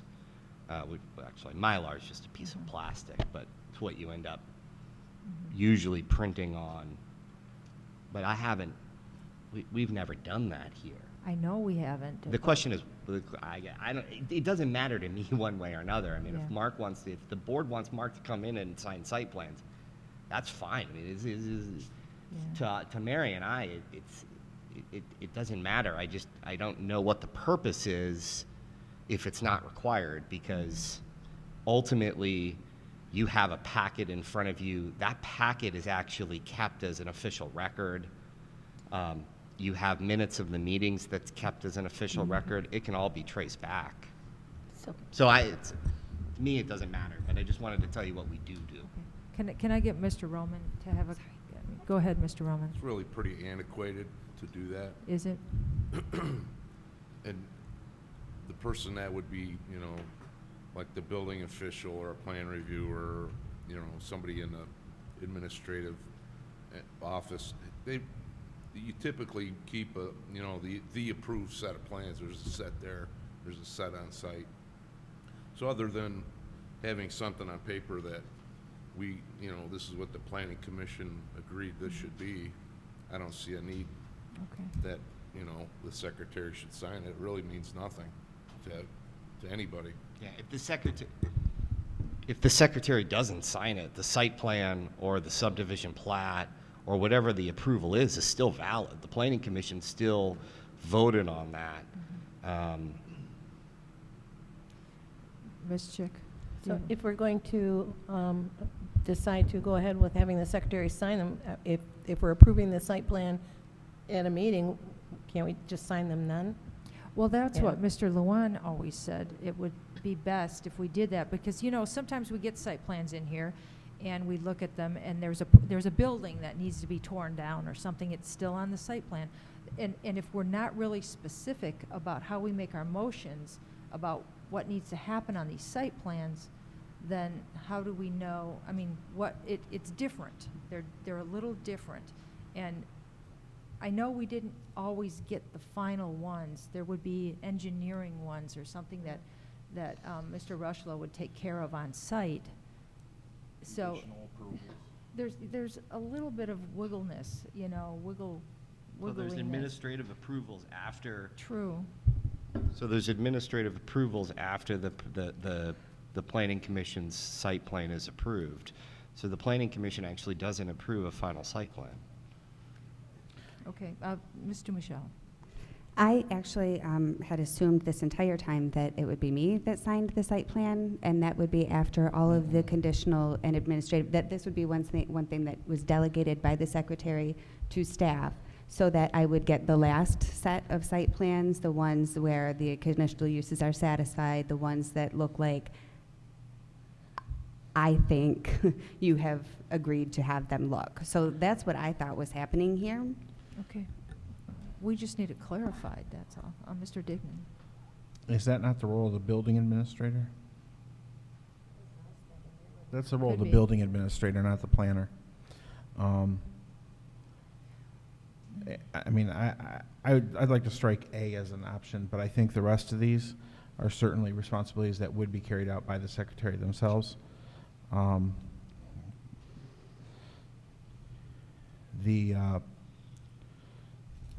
guess I don't have a problem with the rest of the language here, but Okay. but I think the role of the building administrator is there, and that's where that comes in. I believe that's where Mr. Roman was speaking, as staff doing those kind of things at the end. That's the guy that's got boots on the ground, that's checking the site, that's making sure things are done right. And Yeah, it's basically what I was saying. yeah. Okay. Thank you. Okay, I'm good with that. Anyone else? Just under B, we don't record the approved minutes. None of us do. It gets turned into the township clerk for preservation. They're the ones that record it and post that. Do you not get a set for signing? I signed them. That's what I said. Signing's fine. Yeah, you don't It doesn't record get them. recorded. Yeah, they don't get recorded. They turn into the township clerk. I think that's recording. I mean, it's not recording as in, like record. It's officially filing them is recording them. Okay. Okay. So put ing after recording. Okay. All right. Good with this section? Okay.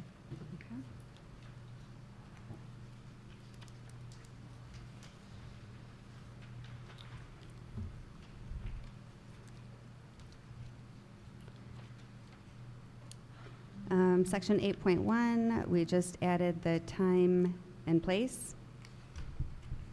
Pretty straightforward. I have something about that too. Yeah, okay. There's nothing down in our bylaws about how we cancel meetings. Okay. It's totally missed out. So we need to put some language in and how meetings get canceled. Okay, sure. Do So- you have recommendations? Sort of along the lines that the meeting can be canceled at the prior meeting by a vote of the planning commission, or by informal polling. Yes, you can. Can't do that. Yes, you Cannot can. do that. Yes, you can. I disagree. It's actually in the statute. It says an informal poll of one person can actually come to an idea of what the rest of the members are thinking. It's in the law. That's round robining. No, it's not. Not if one person does it. But So you're saying one person polls all the members? Yeah. and if there's I consensus, disagree completely there. it's actually in the law for the Open Meeting Act. I would need to see If I that. recall, though, reading something about polling is you can poll the members, but you can't make a decision. You can't come to a conclusion, but you can Right. poll to get if there's a consensus. A conclusion is canceling a meeting. We can authorize our chair to do that based upon a consensus.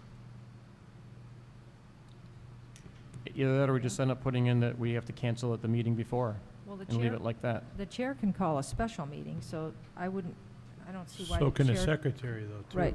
Well, it says, or by two members upon written request to the secretary. So it doesn't say the secretary can call, but 2 people can call a special meeting. So would some version of this be appropriate for canceling meetings then?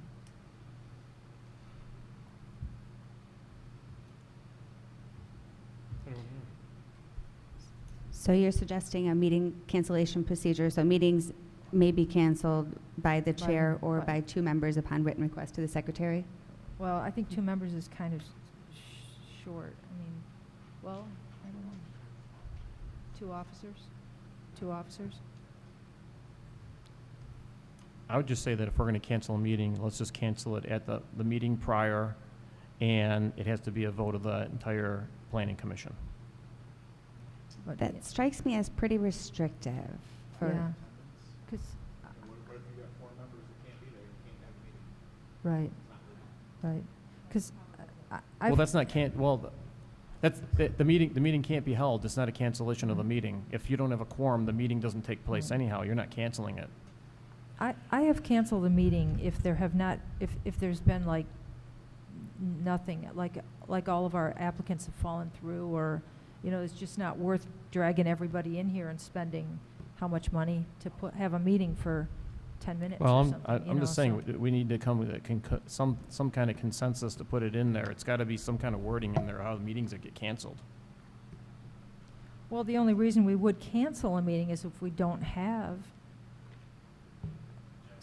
agenda items. So, lack of agenda items, which is why I've canceled meetings, except that I've gotten in trouble for that before. But I I believe guess- Mark's concern is, it should be a consensus of the board, not just of one person. I- Even, you know, like between meetings.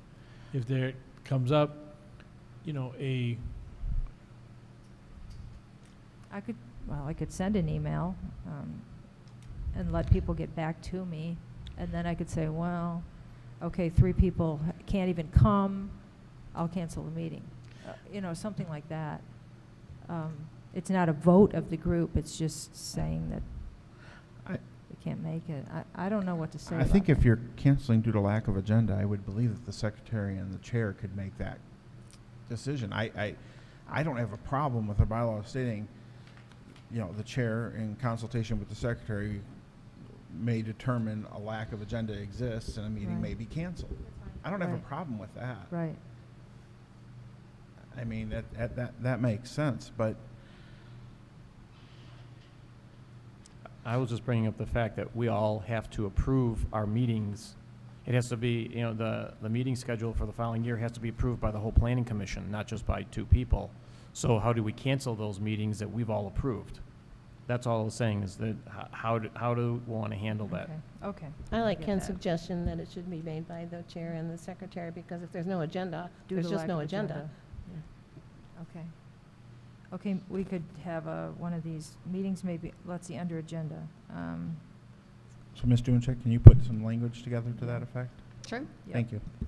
And then there's one other section, 8.2, the agenda. I'd like to have some kind of limit down on there when an item can be placed on our agenda, say the week prior to the meeting. All documents need to be in place, because we've had times where things have been put on the agenda and we don't have all the documents in front of us. Mhm. And it should never be put on there in the first place. So if we're having an applicant come through, just to rush them through, if they don't have everything in place into the township offices the week prior to our meeting, then it doesn't get put on our agenda. Well, it's bigger than that, even. Well, I mean, that's just a right. suggestion. Right, and that's a good suggestion, because we have had problems with that, and, but there's a lead time, and a lot of it's spelled out, I think, in our site plan review manual, but there is a lead time that we need for applicants to get their materials in, so that our engineer can see them, and our planner can see them, and all the ducks can be in a row, and it hasn't, occasionally that has not happened, and we've had a problem. And we've gotten things before we were really ready to see them. And so I agree that there's an issue. I don't care and about the language.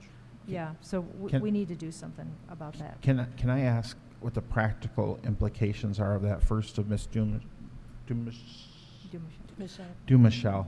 I almost said Yeah. Dumachek, I apologize. Ms. Dumichelle, and then of Mr. Fink.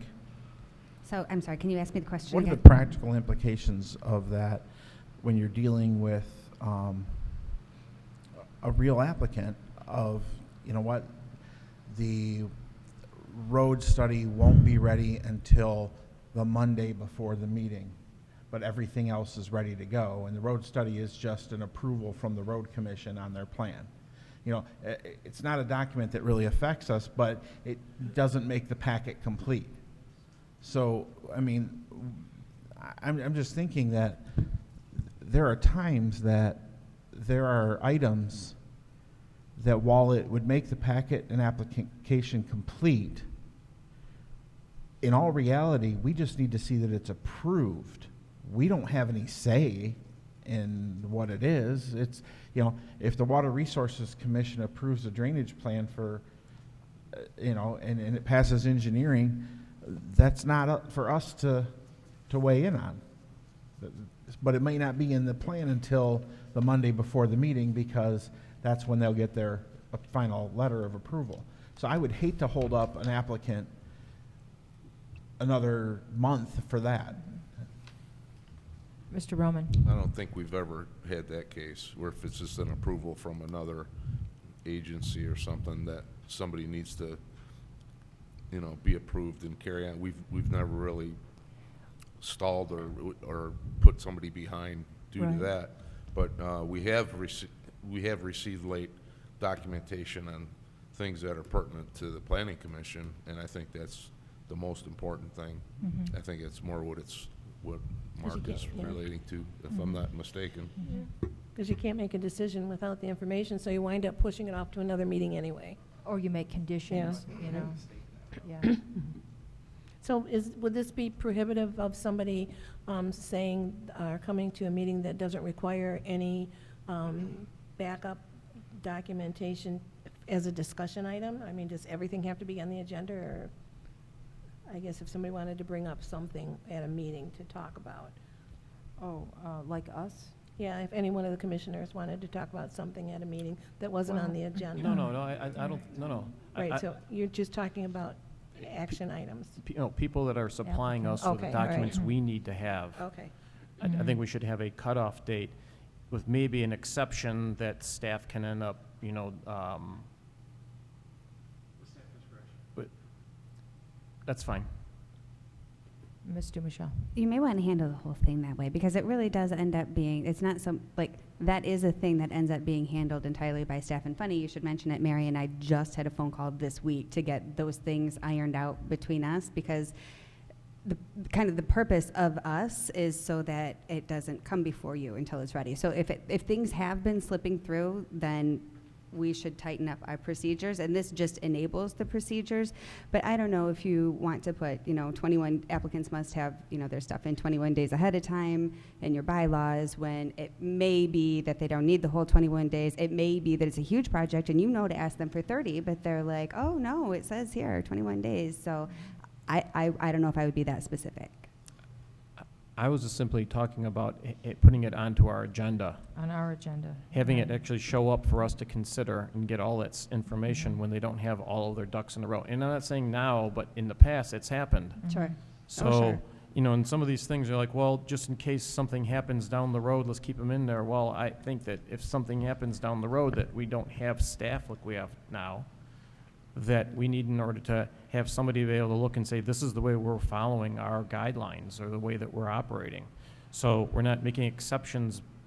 People are coming up saying, well, you did this for somebody last time. I want to have this now done, even though I don't have all of the documentation in place. Just some kind of guidelines for people. That's all. Okay. Yep. Well, we do have it in our site plan review manual, correct? I mean, we do have some guidelines in there. Yes. Right, and Mr. Luan never wanted to just have these cutoffs, because I know other townships, Pittsfield, for instance, publishes their deadlines for everything. But, you know, sometimes They need to. we would have the ability to move things fit quicker, and sometimes we didn't move things quicker, but, so we left it a little more nebulous. Mr. Roman? I'm just being realistic, like saying like receiving packet info the Thursday prior to a meeting. Right. Is that something that, We that should, would help yeah. you? Yeah. Is that more like it, what you're after? He's saying us receiving our material for the meeting Yeah. so many days prior to a meeting. I mean, that's, Right. you know, that's right, the right way it should be done. That's a separate item, but I agree with that. It's just that if somebody's going to come and put something on our agenda, not us, somebody else that's coming and they're asking us for an approval, if they don't have all their documents before we get our packet, it's not fair for us to get something at the last minute that may end up changing our conclusion, and then they're on our agenda, and now we've got to take them off our agenda and redo that. It should just end up being that if it's not there by a certain time, then it doesn't even be put on, it's not even on our agenda. We don't even Right. see it. That's all. Yeah, I agree with you. It wouldn't be on our agenda if it wasn't in our packet, though, right? Does that So make sense? what wording do you want to put in there?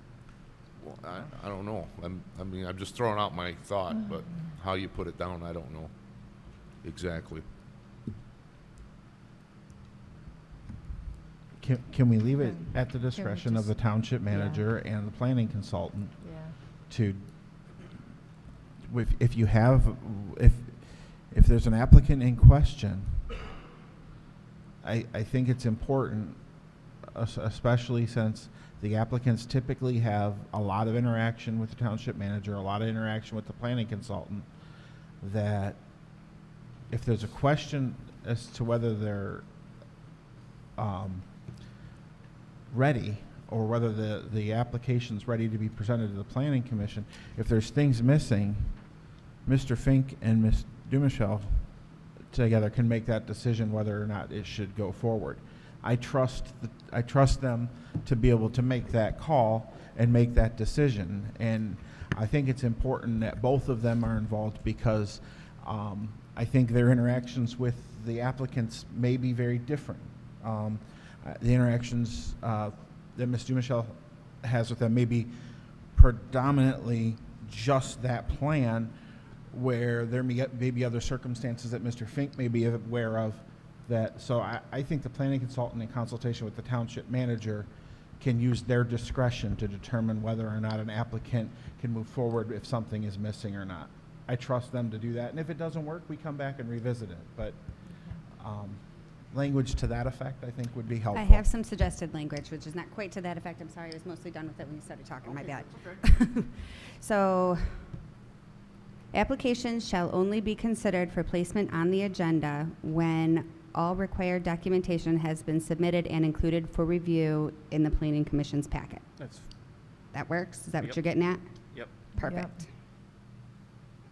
I like that. Yes, I agree. Can you read it one more time for me, please? Yep, absolutely.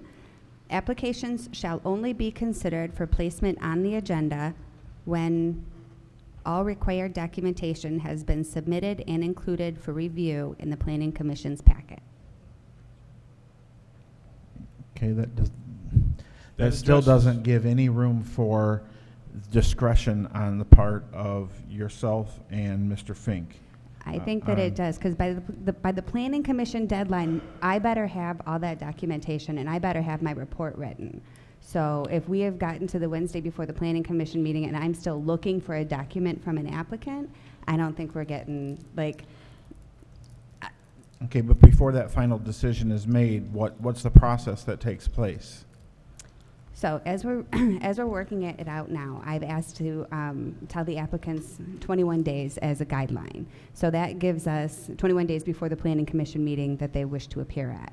So that gives us basically a week to review for the township and I to look and make sure that we have everything, all the documents that we think we have, to make sure that I physically have everything that I need, because we're not all in the same in the same location. So that gives us a week for that. Gives us a week for me to write my review and to send it to engineering. Mm-hmm. And then it gives you guys a week to read those reviews and the plan. Okay. But if an item is missing from that prior to making the final decision whether or not that application can go on the agenda or not, I would expect there would be consultation with Mr. Fink. Yes, absolutely. And so that will be the point. Like, so this doesn't say anything about the consultation. No. from I your- just want to make sure that the process is there. Yes. Because there may be extenuating circumstances that need to be considered. That's all. And I want to make sure that process is in place. And, you know, by no means is this in any way disrespectful to you. You're a consultant that works here when we need you to. Mm-hmm. Mr. Fink is a full-time member responsible for the township's operations, Mm-hmm. almost 24/7. 24/7, correct. The only thing that I would comment on, and I'm kind of chatting a little bit on the side here with Mary, is historically 21 days is a long time. 21 days prior to an application, that's a good amount of time. I mean, if you're talking about kind of true economic development, you know, the perspective is try to create a process and a procedure that is as streamlined, uniform, and quick as possible. Because risk and uncertainty in a timeline does matter. I mean, it financially matters. I would, you know, I would be concerned with, you know, 21 days ahead of the application. What was our past policy in terms of applications coming in? I don't know. I'm not sure all the, we have the site plan review manual, so there was a pre-application meeting, you know, so they were supposed to know everything they were supposed to do. Right. And then there was like a flow chart. Right. I don't know that there were dates associated with the flow Right. chart, but it was supposed to shorten things, and we actually did get a timeline associated with that if everything moved through quickly, and it was supposed to shorten things Right. by months. Right. You know? So I think we ought to take a look at that. Sure. But Yeah, I would agree. I would generally agree with Mr. Dignan. You know, there's unless you're looking at approval of the site plan, even if you advertise for a public hearing and don't have everything in front of you, all documentation in front of you, it's rare where an applicant will come to the Planning Commission and you will make a decision all in one meeting. So, you know, I do agree with Mr. Dignan that there does need to be a little bit of flexibility that Leah and I both have to move the process along. And so, anyway, I'm not speaking with considerable knowledge on the timeline, so I don't want to get into too many details, but in generalities, I think Mr. Dignan is correct. Mr. Stanley, That wording, the way that she read it, does not say we will not consider something. All right. It doesn't say unless this is met, this will not happen. It just ends up being a guideline that we're giving, so that if we say you cannot have this on there, we have something to go back to and say, because these are our guidelines. Yeah. But it's not an absolute. I mean, you know, I think this is one of those times where the Planning Commission has to kind of trust staff, because ultimately, if we put something in front of you that is incomplete, we're not going.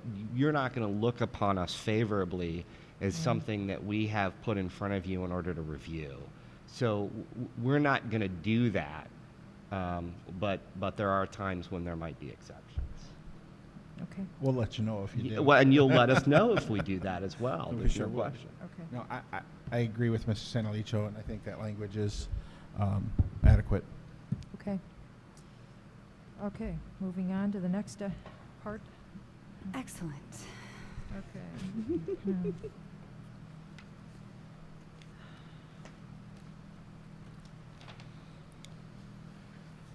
Oh, and then the really exciting part with the conflict of interest. Okay. What is that? Yes. That's 8-9, or voting? Yeah, section 8.9. Hold it. We, Right. Oh, yeah. 8.6? Oh, there's one more. there we go. The quorum, the quorum, yeah. Ah, quorum, okay. Oh, and then what we're looking at is the last one. The affirmative vote of 6 members shall be necessary for the adoption of a master plan or any part thereof. Our comment was the standard is more restricted than state law. I recommend this be reviewed by legal counsel. I did not request that, nor do, because that's an appropriations thing, nor am I an attorney and can't answer to it. I would be really surprised if this ran afoul of the law. Like, I would be really surprised. So we can wait and not discuss it, or we can have a discussion pending legal review, or we can, yes. Why does it have to have legal review for us to discuss it, especially if the statute by the state is less restringent? So it should be fine for us to discuss it and come up with a decision amongst ourselves. Yeah, my point was just that if it turns out that you can't change it, why discuss it? But I would be really surprised if that was the case. But I can't understand why we couldn't if we all as a board decided to. I don't really either. Because again, if we were changing it to have it more lax than the state statute, then that's an issue. But if we're following the state statute, I don't see an issue. I agree again, with with anything. So. Okay. Mr. Stanleycho. First of all, I'm not sure why that section's even under quorum. That is an action item for one of our, I think it should be separate rather than under the section of quorum.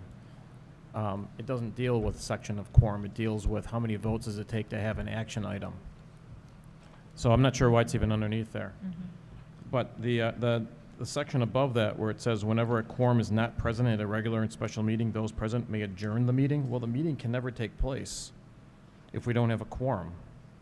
So there's no reason to adjourn anything because the meeting can't legally be held. And obviously, an informal discussion for the purpose of considering such matters on the agenda actually sounds like you're trying to have a meeting that's not legal. So I think that whole section should just be taken out.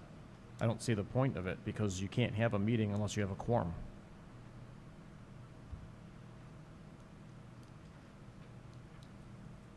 If you want to go across the street and have a beer and have 3 people sit down and talk about stuff, you know, feel free, but.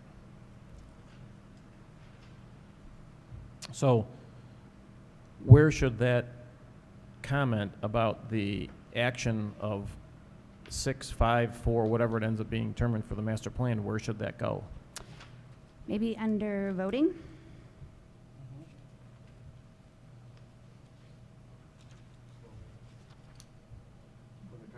8.9. Yeah. Let's just fill up 8.9.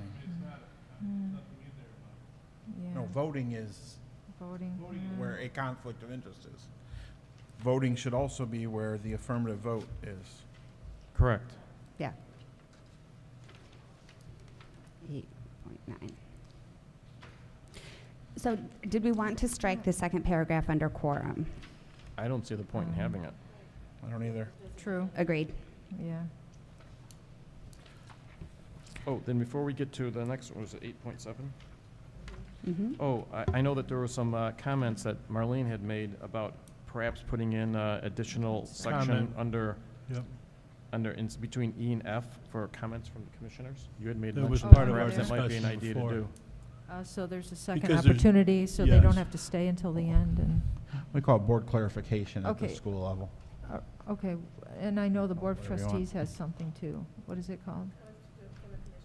Oh, just twice? Okay. Again, you have the same respect that the public has, commissioners should. Okay. Well, we can just do comments from the commissioners again. Do you prefer comments to clarification? Well, actually, it's better for clarification. And can we switch L? Can we switch L and M too? Well, we want to call to the public before comments from commissioners. Yes. Right, L and M. That's on that right now. It's It is switched. switched. It is switched. Oh, yeah.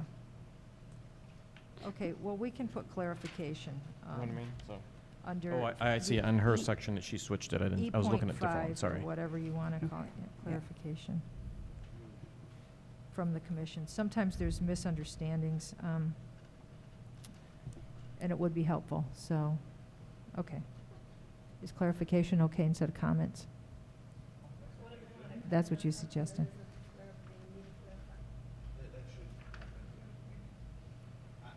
In my opinion, in my opinion, clarifications from commissioners after the first call to the public should only be for those items that need to be clarified from the public's comments.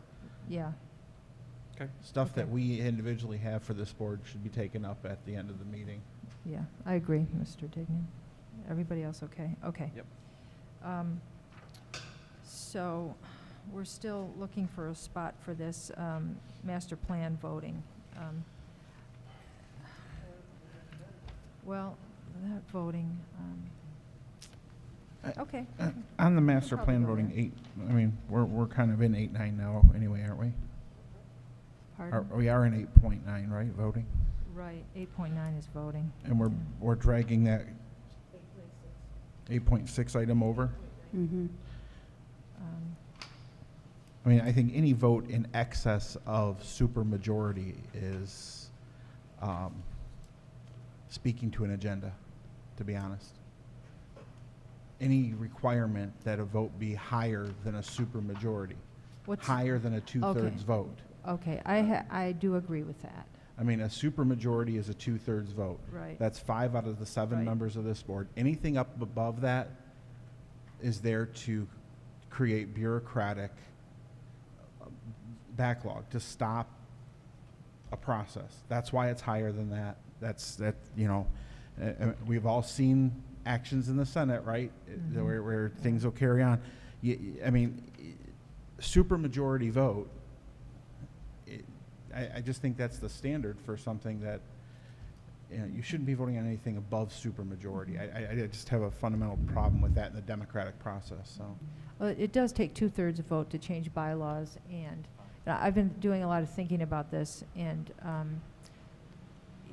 I think a simple majority is not enough of a statement for the value of the master plan. And, so that's why I think we should at least have 5. I agree. That was my thought too, 5 as Right. well. 5. Is it in the statute someplace with a minimum vote for that? In a township, it's a majority. In a city or a village, it's 2/3. So, But I do really want to stress my point of discussion that I put on there. This is not a one-time, the master plan is not a one-time decision. It's not like, okay, well, this was a little bit contentious, but now we never have to think about it again after the vote is taken. You're going to rehash whatever the bone of contention was that prevented us from getting 6 votes is going to come up again. And so when I read this, and I think a supermajority is fine, but when I read this, I see not trying to stop a process, but actually trying to facilitate it later on down the road. It could work either way, though. I think what you run into is this board has had many a vote that haven't been 6-1, that have been, 5-3, 4 or 4-3, 5-2. And it's moved forward, and we've all understood it's the vote of the board. That's what we've done. I understand the master plan is important. I don't think there's a problem if a master plan gets adopted 5-2. If those 2 that descended feel strongly enough about an item that down the road, now we revisit the master plan. It's a 5-year document, right? So you start reviewing it every 3 years after you finish it, so every 5 years you're publishing it? Yeah. So I understand. If those issues are still something that's important, maybe along the line you work through other things that ultimately get there. I don't have, you can't operate on we're only going to go with stuff if 100% of the people or whatever, 6 out of 7 people are for it. When 4 to 3, we can manifest substantial change in this township with a 4-3 vote. Change that it could be way above and beyond approval of a master plan. So why would we then require more than a supermajority on the master plan? Mr. Iaquinto? I am in favor of the standard voting that is required via the statute, the standard voting that we have in our regular meetings of a simple majority. When you look at what the state statute is, and it states a simple majority, it's there for a reason. All of the voting is a simple majority. So I always have an issue when a government entity tries to get more stringent than what is a legal requirement via the state or the federal, because then we are saying we know more and or better than that government agency, than the state, than the federal. So I'm in favor of a simple majority for those reasons. Ms. Chick? I just think that the master plan is a really, really important document, and I think a vote of 4-3 shows too much division on the planning commission and doesn't give us or the residents enough confidence in the document. I agree with that. Do we have anyone else here who hasn't said anything? Mr. Stanilecho? You know, I agree in some cases, but, and Janet, you know that the decisions you make at the township board level way supersede the importance of a master plan in a lot of cases, all right? And you can end up having things pass on a 4-3 vote, all right? That is the legal requirement. So if you're not going to hold yourself as a township board to a higher standard than that for things that are more important than our master plan, then why would you end up wanting to hold this commission to a higher standard than what you're holding yourself to? I believe the master plan is a document that is of extreme importance because it's prepared with the input of the community. It goes through a great deal of vetting amongst the group. We passed the last one 7-0. You know, we try for consensus. We try to bring people together, and a significant vote of I would say at least 5 is a really important vote, and I believe for even legal ramifications in the future. So, you know, I'm really not interested in the 4-3 situation. 6 might be a little too difficult to obtain at times if there's a lot of division on the commission, but I don't see any reason why we shouldn't get 5 and have a great deal of confidence in our master plan as a valid document. So anyway, any more? Mr. Dignan. Mr. Iaquinto and Mr. Stanilecho brought something up that made me think about this. We're a recommending body, correct? On the master plan. Mm-hmm. So really we don't have authority at all. We're a recommending body. It's the township board that is an approving body to approve a master plan. We don't approve it. We recommend that the township board approve it. Mm-hmm. With that in mind, I think we do try to work very hard to try to get to a point where all of us can agree, or a majority of us can agree on something.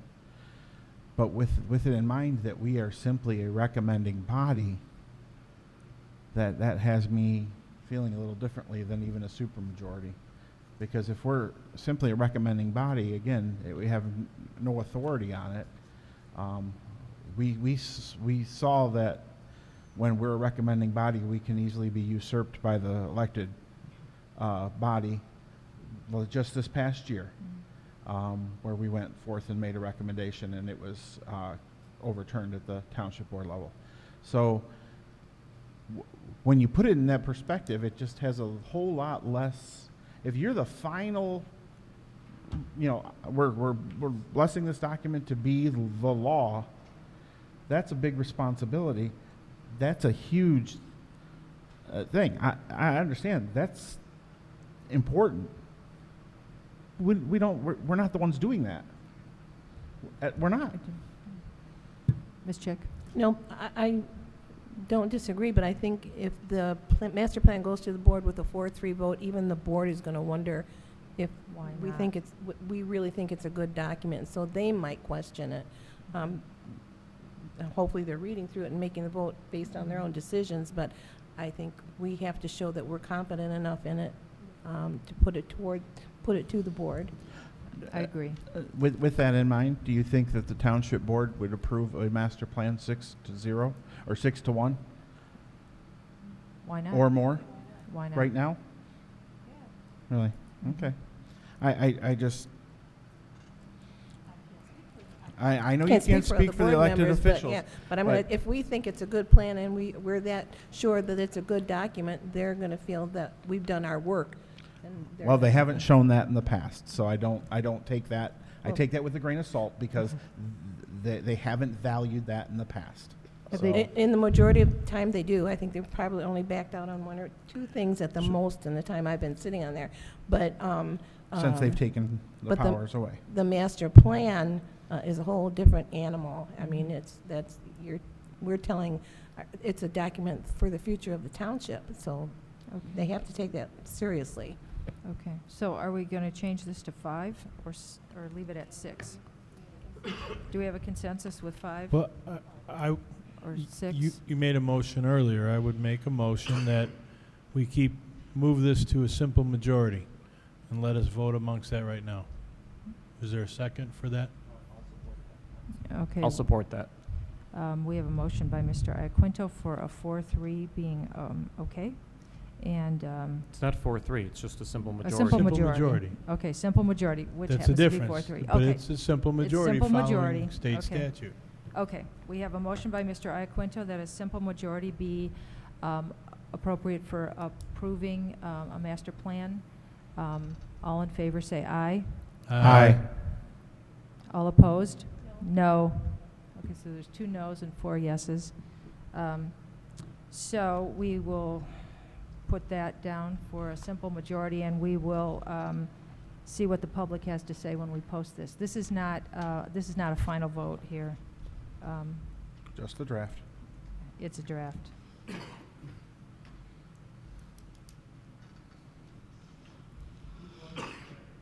Oh, Janet and I voted no. Okay, so where are you going to write that in here? Under voting somewhere? Should be under voting.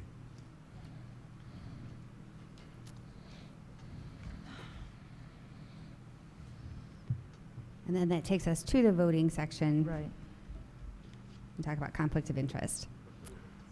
So I thought that this section was actually kind of confusing the first time I read it too. It didn't quite read smoothly to me. So here's my suggested language, trying to clean it up and track with the state law. Before casting a vote on a matter on which a member may reasonably be considered to have a conflict of interest, the member shall disclose the potential conflict of interest to the Planning Commission. The member may abstain from voting on the matter and may absent him or herself from the room in which discussion of the matter takes place. In addition, the member may be disqualified from voting on the matter if so provided by the bylaws or by a majority vote of the remaining members of the Planning Commission. Failure of a member to disclose a potential conflict of interest as noted above constitutes malfeasance in office. So let's just get the state statute so that we can see how much of it comes right from there.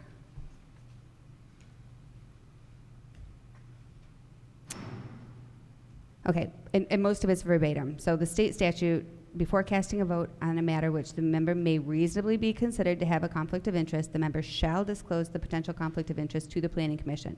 The member is disqualified from voting, if so provided by the bylaws or by a majority vote.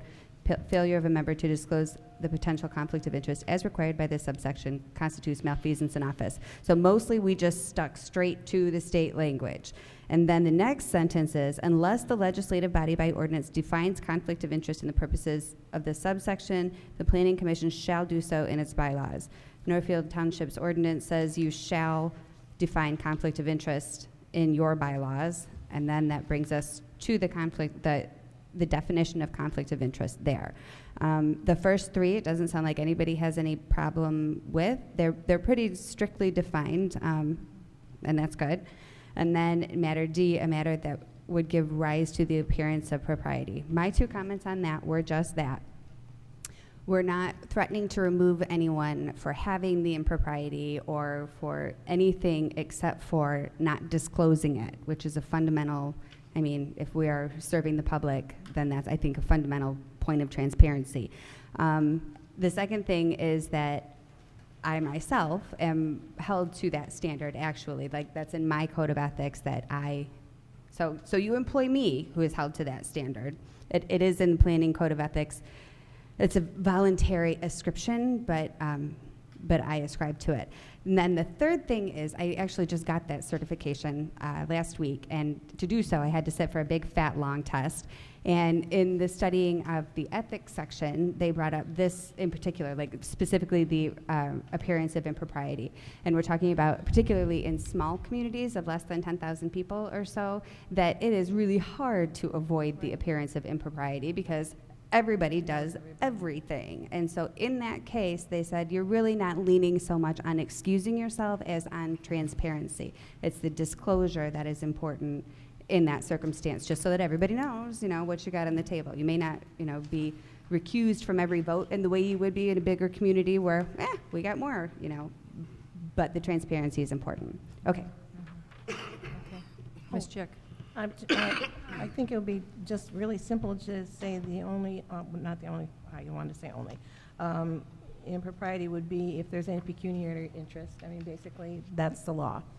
And that covers all of these things. Anyone else here? Can you say that again? I didn't hear what you said. If there's any pecuniary, I can't even say it, pecuniary interest, so if you're receiving any kind of financial benefit from a vote.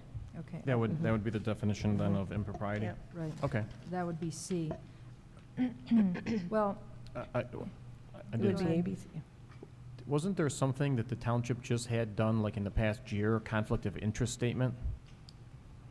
Wasn't there something that was drawn up in the last year or two about a conflict of interest statement that everybody had to sign? I don't Am I recall mistaken on anything. that, something? okay, But I thought there was, okay. That's all I I don't needed. think so. okay. Well, I'd like I'm to. held to, I mean, as you voluntarily accept. Right. I am held to an ethical standard under Oh, Michigan, or under manager's code of ethics. Okay. My only concern about it, I mean, it's just a disclosure, and it doesn't, and the board, the rest of us would say, oh, forget it, that's not a big deal, so you, I don't know, your kids are on the same, soccer team or whatever, or, I don't know, you carpool or something like that. But I mean, but if it's your golf buddy, and something's just coming before us, and it's your golf buddy, there could be somebody thinking, well, gee, that sort of is an appearance of impropriety, and maybe you would disclose that, and then the rest of the board could say, oh, don't worry about it, or whatever. But it's. You're It's so not receiving financial gain. That, to me, has always been the truest case, right? It's not a piece of property that is owned. It's not something you're receiving financial gain for. In a small community, you're going to have friendships with everybody, and Right. that's when integrity comes in place, Yeah. that we are held to a standard of integrity. Okay. And that's why we are here, to be able to hold ourselves to that standard of integrity. All right, well, what if you got a buddy who's got a house on a main drag, and you regularly park your car out there with a for sale sign on it? You might say, well, he's my buddy and I park my car out there all the time, yeah, he wants to, rezone his But you're not property. gaining any It's financial irrelevant, benefit, yeah. yeah. You are, because your car's being parked out there and you're selling your cars off of his property. Or, That's I think that's a kind of stretch. twisting, yeah. It could be a stretch, but, It's is it something you'd want to disclose? I guess Mm. it comes back I would recommend we strike D altogether. We change C from financial to pecuniary interest, and we add or other financial gain. I would agree. Yep. Yeah, there was actually, speaking to Ms. Dumichelle's comment about the information that you were referring to, the MTA published an article in a most recent publication that they had about conflict of interest in small communities, which is what we are, and it actually spoke to that.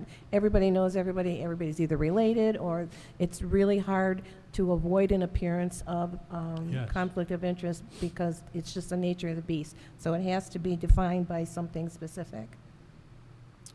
And it's just money to everybody. Okay.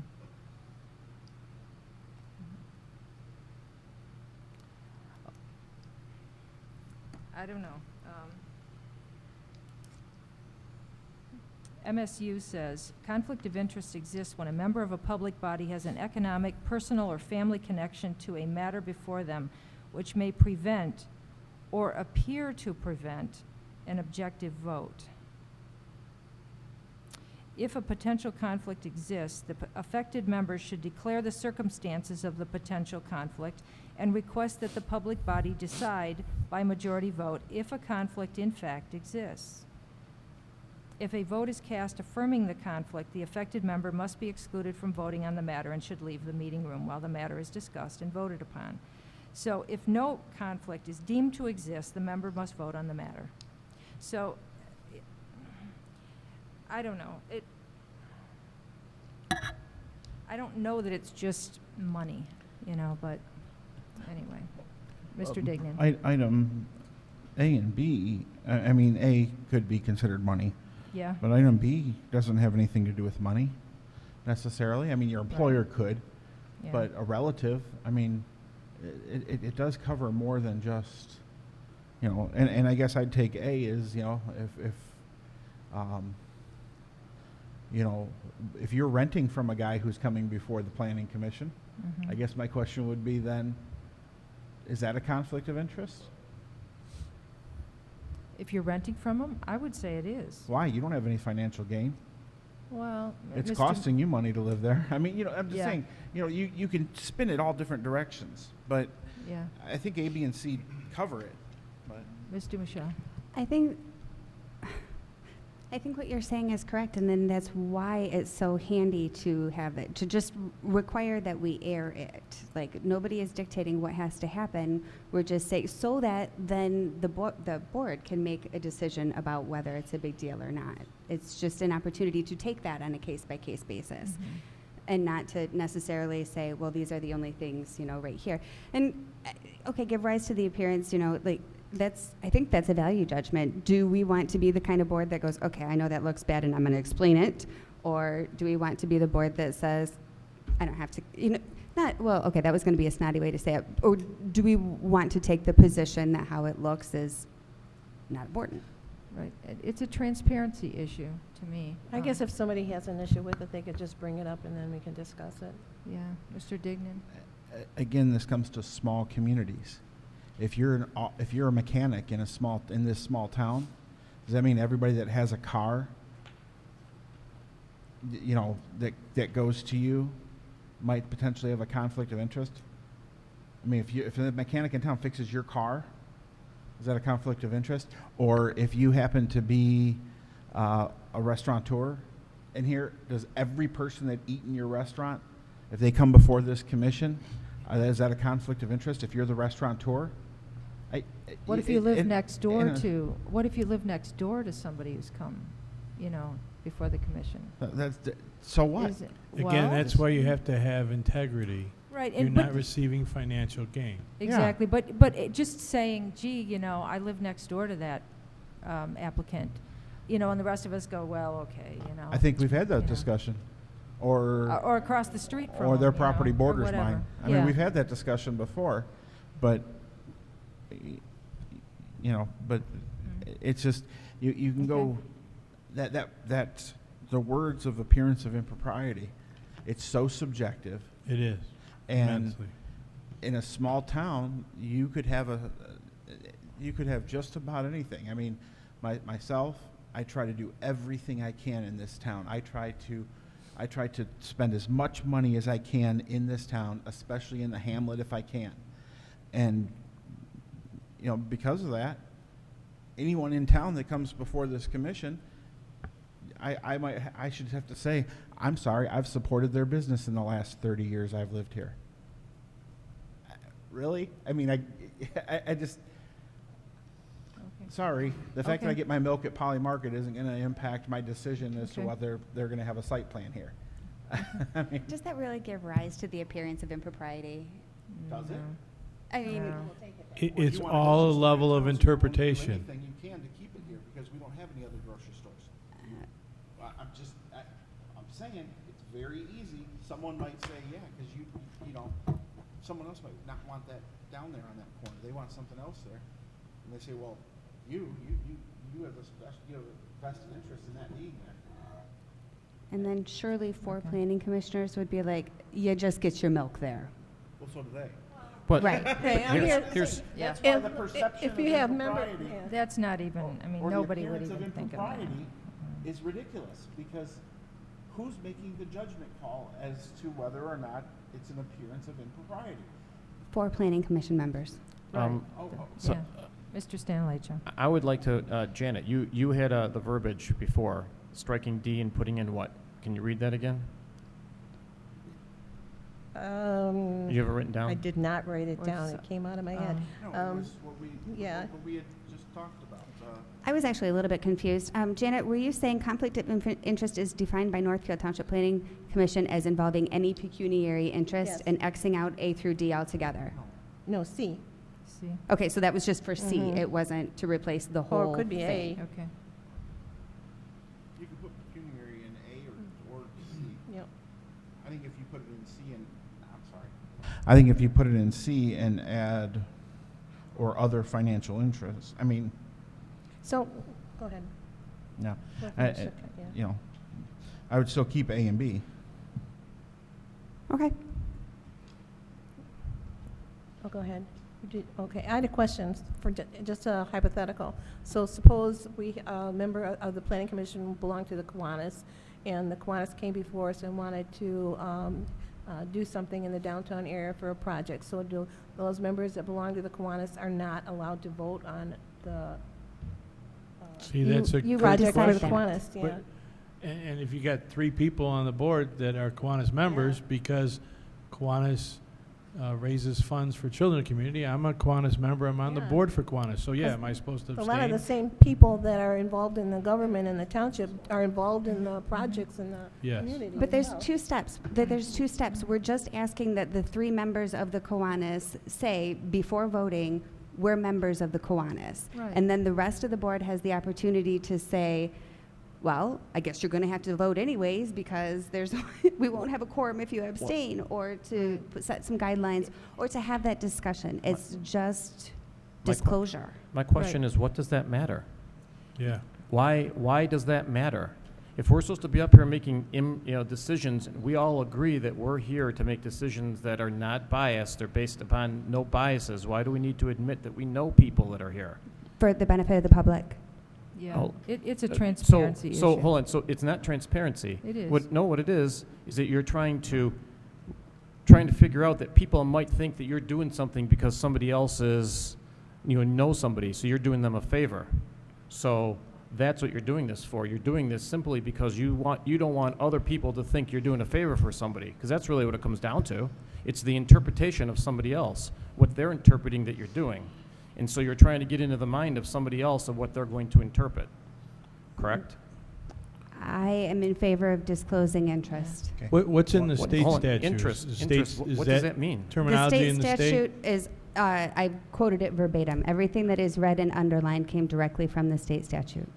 So letter D is in the state statute? No. Nope.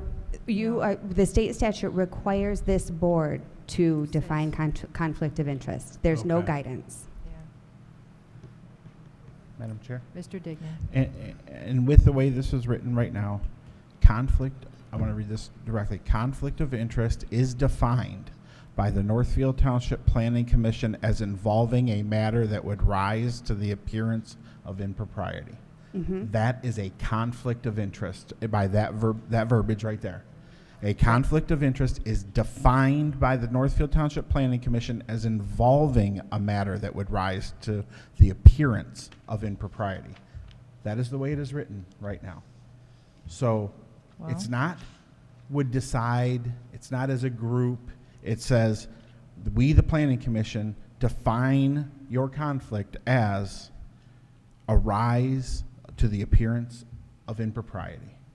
We could put potential conflict of interest in front of that, but even if that's true, all that's required is to disclose it, not to abstain from voting, not to recuse yourself, not to leave the room, just to state the conflict, the potential conflict. Right. Would putting potential in front of, well,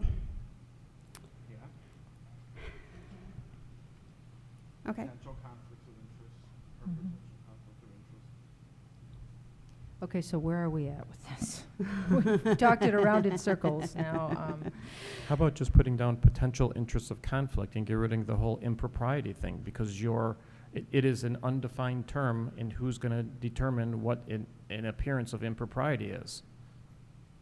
Who is going to determine that?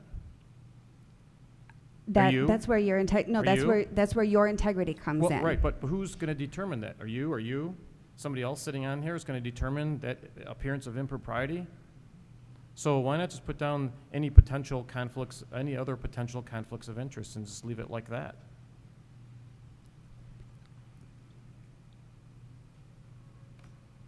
Is impropriety equal to conflict of interest? I mean, verbiage-wise, I mean. Oh, the word appearance is the problem. Because it's subjective. Yeah. Yeah. Totally. Yeah. You can't have something subjective. Well, we've had definitely appearances of conflicts of interest before that, I don't know were disclosed. I know, but I heard about them afterward because the public comes. Yeah. But we're defining the other sections, and we're leaving this one open to a subjective interpretation. So how can you end up having that this is what it is, but then it's open to what somebody else believes? It's not a defined set of parameters. Ethics are tough that way, I agree. Like, it's hard to pin down exactly where the line is, and that's why you end up having these sort of leaving yourself this wiggle room where, and of course I can't think of an example right now, but I can think that there may be a case that does not fit neatly in any of these three boxes, but which you still feel is improper. Mm-hmm. And so I think that's just wiggle room. I mean, whether we include it or not, again, it's not required by the statute, but it is how you agree to govern yourself. No, I'm one in favor of just striking that section, and so we can move on here. Striking D. Okay. Me too. All right, well, we'll see what the public says about that. After 15 days of notice. Okay. All right. In the newspaper. In the newspaper. Yes. Well, not till after we look it all over and. Yeah, okay, it'd be good to see it again, yes, correct. All right, moving on. Speaking of making changes, Yeah. Article 11. Amendments. Oh, yeah, it is. Wait, what? Page 15 or 13, okay. Yeah. All right. Okay, so I suggested striking published in a newspaper of general circulation in the township and replacing with posted in general view at the township hall. These are only amendments to the bylaws or rules of procedure. It's not anything else. Yes? All right, well, I have a problem with that whole section. Okay. The reason that we're actually sitting down and doing this whole procedure is to update and clarify some of the things that are gray, or basically say this is how we're going to be functioning as a planning commission. Okay? Okay. So I don't see why it is that we have to go through the process like this, because we are going to amend how we are going to manage ourselves.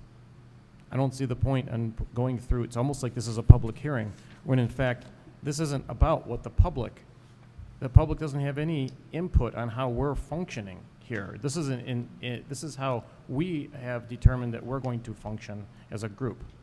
And I don't believe that it rises to the level of a public hearing, which is what this does. Especially if you want to end up amending one section or changing something. We've got to go through and jump through these hoops to change it. I think we should end up having for amendments are to be proposed and then considered before the board just like any other action item. So I don't see the point in having that whole thing in there. Well, the most of the section is for like the commissioner's own protection and benefit. So it talks about needing the vote of 2/3 of the commission and so that the commissioners have 15 days to review the proposed changes. So I think that's most of it. The portion about the public, as a public body, I don't see why they wouldn't at least be offered the opportunity to read a rule change. I mean, taking out the having, you know, Well, they the can notice be. is no longer coming to them. Like they would have to come to Township Hall and care enough to either read the minutes or stop by. They can be just like any other meeting that we have. They're notified through an agenda that's posted that the action item is going to be taking place that day. I don't see why it needs to have a certain over and above. This is just our laws and our rules and how we're conducting business. So the public can be notified like they do any other action item that we have here. It's through our agenda and posting it. Well, I'd like to say that parts of this bylaws affect the public considerably, such as like if all of a sudden we decided we wanted to go to a majority vote for the master plan, for instance. And I think the public would be interested in seeing that. Now, I'm not thinking that it has to be published in a newspaper, because who reads a newspaper anymore? But we should put it on the home page of our website at least 15 days ahead of time and post it in general view of the township hall, you know, in the township hall. I think, That's fine. yeah, I agree. I have a value of wanting the public to participate in township matters, so I don't have any problem with letting them know that. And, you know, publishing it in the paper, okay, you know, but I do believe in the 2/3 vote. I believe in posting it on the home page of the website. So, if everyone's okay with that? I agree. Okay. Again, is this more stringent than the state statute? Who cares? I'm asking a question. Okay. I'm entitled to ask a question. I guess Mr. Iaquinto, okay, go ahead, Mr. Iaquinto. That's who cares. I don't actually You know, Madam think- Chair, anytime it's different than what you want, you make a derogatory comment, That's and not that's true, not Mr. right. That's not I'm true, going to Mr. address it in my Iaquinto. board member comments because I wrote multiple notes. Go ahead. But that was very rude and wrong of you. Okay, I'm I'm sorry, sorry. it very was. Okay, I'm And sorry. I don't apologize. appreciate that. I apologize. Thank you. So again, I will ask my question. What is the state statute? To the best of my, the only thing the state statute says about bylaws are, a planning commission shall adopt bylaws for the transaction of business and shall keep a public record of resolutions, transactions, findings, and determinations. That is all it says. The bylaws can be what we want them to be as long as they comply with the act. X. There are rules on how we operate with each other.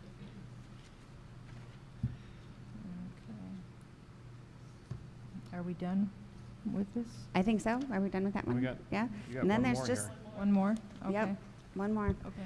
And then there's just one more for Article 12. The comment was that there are many versions of Robert's Rules of Order, and if Robert's rules are to be followed, this specific addition should be noted, a copy provided to the PC members and a parliamentarian appointed to oversee any procedural issues.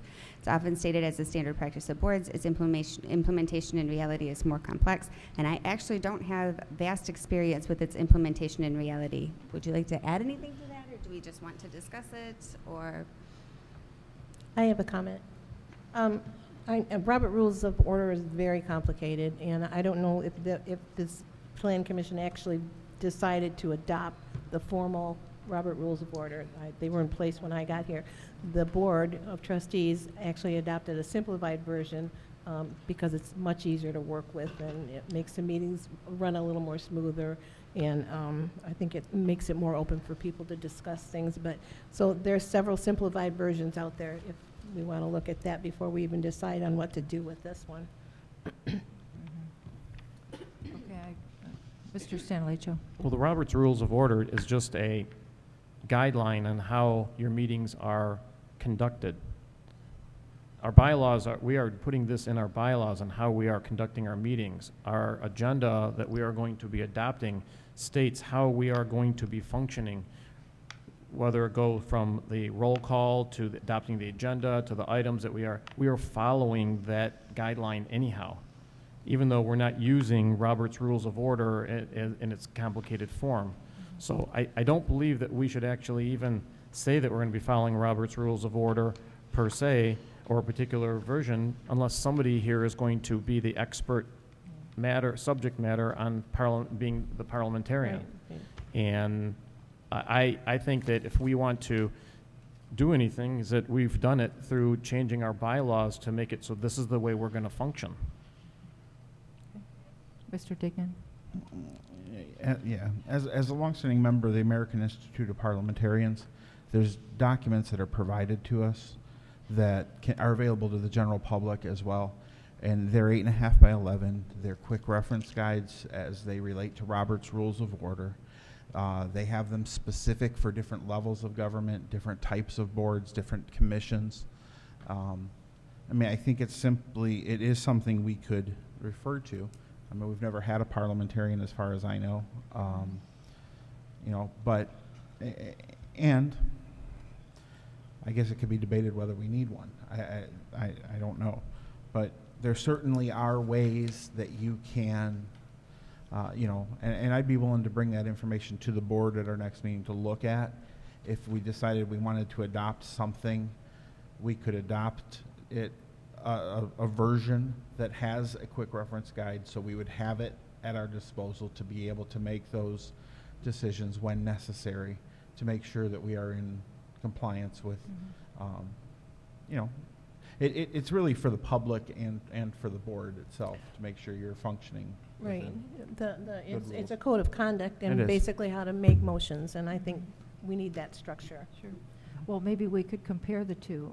That you sent me the Board of Trustees version, and we could get your I'll send something version. over to you as well. Sure. Yep. And we can look at those, because, you know, what we don't want to do is cut people off from being able to discuss important things. And sometimes Robert's Rules gets used that way to cut people off. So, anyway, okay, I'd love to see those. Next, any more? Marlene, you had something that you wanted to bring up, right? I did? Yep, under citizen participation? No, I No? don't think so.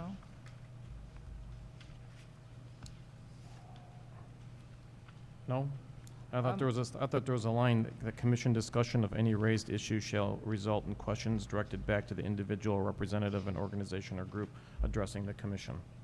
Where's this? I'm Citizen sorry. participation. The last page. Okay. You'd said At that the you, top? yep, you'd said that you'd wanted to have that section removed. I did not. For meetings? Not of the whole commission? section, just that line. Which line, the first line? Commission discussion of any raised issue may result in questions directed back to the individual or representative, an organization or group addressing the commission. That is, I remember that too, because I had brought that I up. mean, if you don't want to, that's Oh, I perfectly don't- fine. I don't just- remember. We had a discussion. I had made a comment back at a member of the public. You had raised an issue. I had pointed out that our bylaws do allow for that. And you Yeah. said, well, we will definitely be reviewing that at our next meeting. Then maybe I didn't hear right. I'm sorry. If Okay. That's all right. All right. That's- Okay, you guys No, that's. remember better than I don't- me. Okay. I don't have any problem with that. I thought you wanted to Okay. do that, so. No, All right. thank you. Okay. Well, I don't know if we can finish by 10, but here we go, huh? I move that we table the RTM zoning distinction and the policy and review discussion to our next meeting. Support. Okay, we have a motion by Mr. Iaquinto and support by Mr. Roman to, Can I say, but I would like to say that now we're discussing this. Okay, Mr. Dignan. I have a discussion, I have a question on the motion, I'm sorry, I have a discussion item on the motion. I mean, the thing in the RTM district we're addressing is floor area limitations, correct? I can't hear you, sir. I'm sorry, the item we're addressing in the, is floor area limitations. It's pretty short. I mean, do we foresee that being a lengthy discussion? I didn't anticipate it being a lengthy discussion. It very but well could be. It certainly, I guess it could be. That was actually my comment, is that I expect this to be quick. There's only 2 proposed changes, and you'd be free to table it after you see what they are, but it might be just as easy to be like, yeah, let's do that. There's a motion on the floor. Okay, well, we're still discussing. It is really a really short one. Okay. We could have 2 members leave and we'd still have 4 left if that was going to be an issue. But anyway, let's vote then. We have a motion by Mr. Iaquinto, support by Mr. Roman to put off the RTM district and the discussion of priorities to the next meeting. All in favor? Roll call vote, so Okay. it's definitive, please. Sure. Mr. Roman? Yes. Mr. Iaquinto? Yes. Ms. Shockley? No. Ms. Chick? No. Mr. Dignan?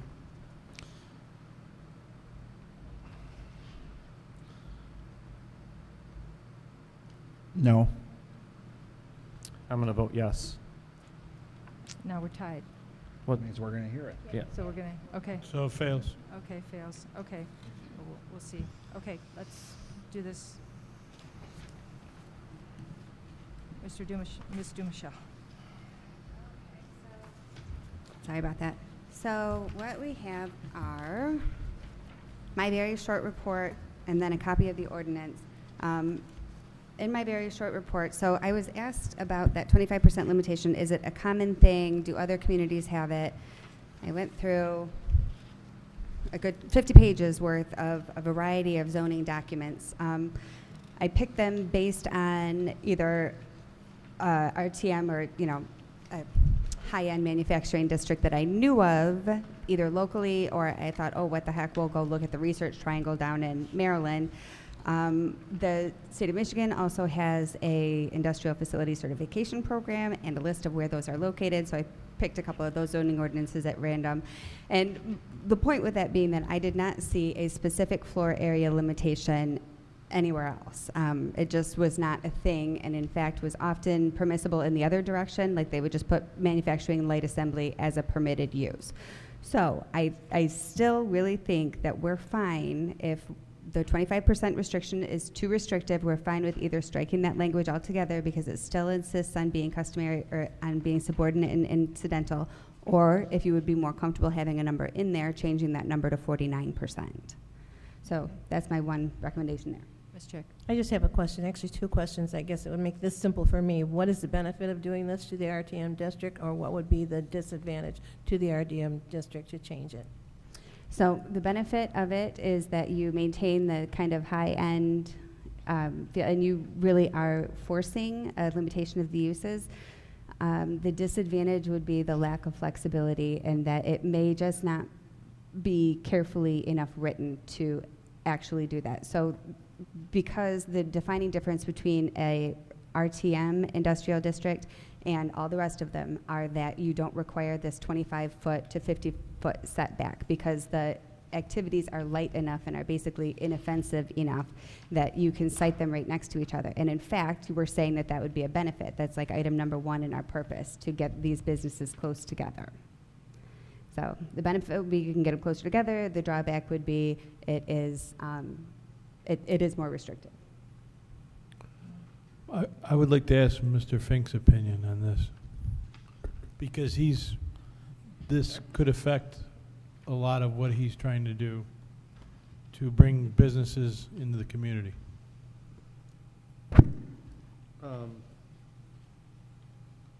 So my personal opinion is that I would agree with Ms. Dumichel.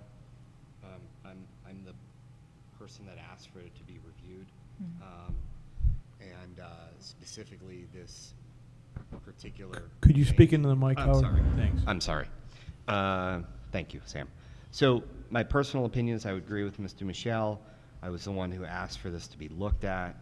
And so I would agree that either removal entirely of the percentage language or retaining the language of principal use and essentially keeping the 49%, I think is appropriate, either or. I would also like to defer to Mr. Roman because Mr. Roman is in that district, and I don't want to do anything inadvertently that creates incompatibilities. But personally, I would agree that I think that a change to principal use, which would retain the 49% rule, if you will, I think that's what you're trying to say, would be fine. And I don't think it would have a material effect. And I do defer to Mr. Roman, who lives there. Well, nearby. Nearby. You don't live in the factory. No. Although some might say I do. No, as speaking at last meeting too, I'm not opposed to an increase in the percentage, but to eliminate it, I would have an issue with that. Right. So, but 49% personally, I'm okay with. So I would go with my opinion would be then after that I would go with the 49%. Okay. And I do believe, just so you know, I do believe that this language can in fact receive a variance. I do not believe that this language is not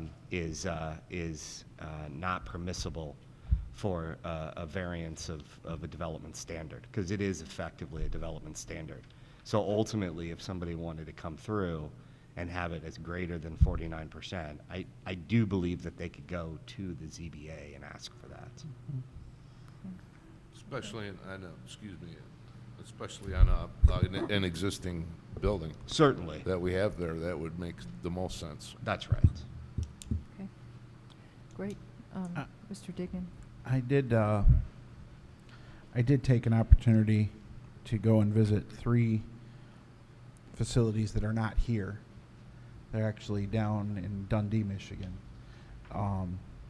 Just happens to be, I knew some folks and kind of had this discussion with them, and they do low impact prototype manufacturing, research technology type stuff. And the one facility was almost a 70-30, a little higher 70 on the manufacturing prototyping side. You know, and the facility looked really, really nice. And then in the back was more of the facade of the steel structure behind it was kind of hidden by the front structure. The others were more of a 50-50 type split. You know, I think it can be done right. And when I say that, it can be done in an attractive manner, in a low impact manner. I definitely support it. I think that moving to 49% is a good thing. Okay. Well, if we, Make a motion. consensus here, we, motion on 49. I'll make a motion to, we have to public notice this, right? Yeah, we have to public notice it. To What's- publish, public notice Mhm. on the amendment of Article 22, Section, hang on, I'm It's getting the exact section here. 36. 36-6, 37. 637. 637, 2B. Right, and there was can I amend this? There was the discussion of removing E through J in number 1, because they're just kind of already I'm going to sort withdraw of- my motion until such time we have further discussion on this. Okay. I would ask Ms. DiMichele in the future, I know we asked this, please make motions in respect to this, to different things like this. That way Draft it's all motions. spelled out for us with. sure. Okay, thank you. Sure. Okay, Just draft language. Yep. right. Okay, so we're talking about the removal of 36-639. A, 37. no, It was hang 37 on. 2B. Sorry, 2B too. um, 1A. It's 1A, isn't it? No, that's. No, No, it's. No, hang on. there's no page numbers is the problem. It's, It was 36-637 2B. That's what it is. yeah. Yep. But then there's also a section on 36-639 that has ground floor coverage, and I'm not sure if it's the same. That's density. No, that's That's different. Okay. different. All right. That's completely different. Right. Okay. So, I'll start again. I'd like to make a motion that we publish a public hearing for Article 22, Section 36, 637 2B. The modification from 25% of total floor area to 49% of total floor area of permitted principal use. Support. Okay. Okay, we have a motion by Mr. Dignan, support by Mr. Stanleycho. All in favor, say aye. Aye. Anyone opposed? Okay. And I'd like to make a motion to remove in Article 22, Section 36, 637, 1, E, F, G, H, I, and J. Just remove those because it's sort of included and understood in scientific research, business research, industrial research. That we don't need to have them there. It's redundant. So it's automated production equipment Yeah. such as robots, pharmaceutical drugs, office computing and accounting machinery, electric lamps, current carrying and non-current carrying wiring devices, radio and television receiving equipment, electronic components and accessories, space vehicles and parts, and measuring, analyzing, and controlling instruments, photographic, except chemicals and sensitized materials, medical and optical goods, watches, and clocks. So just taking that, all of Support. that out. Okay. Now, I have a question. Are those terms defined someplace so that they're specified? Because otherwise, somebody could end up arguing what those terms mean. I'm not sure if they are not, but they will have a definition the next time we talk about it. Because, I mean, Okay. one of the reasons to have specificity in there that we're removing is that you may end up saying that one of these falls into the category, and somebody may say, no, well, we disagree, it falls into a different category, and then who's going to make that determination? Unless it's clarified. Some places a definition. Just asking. Okay. Yep, we'll look up some do you definitions for think? sure. Okay, then we can hold off on that, or what, is everybody okay with that? Or? Was your motion to My make motion that was change to, for my the motion was public to hearing? make that change and remove those items. Okay. Did I get a second? I seconded it. Okay, Just state the letters that your I'm going to motion state is- the letters, Yeah. yes. All right, my motion is in Article 22, Section 36, 637, 1, remove E, F, G, H, I, and J. Got it. And I I'll let supported Lisa that know. motion. Oh, you did, okay, thank you. Okay, motion by Chalkley, support by Mr. Dignan. I have a question.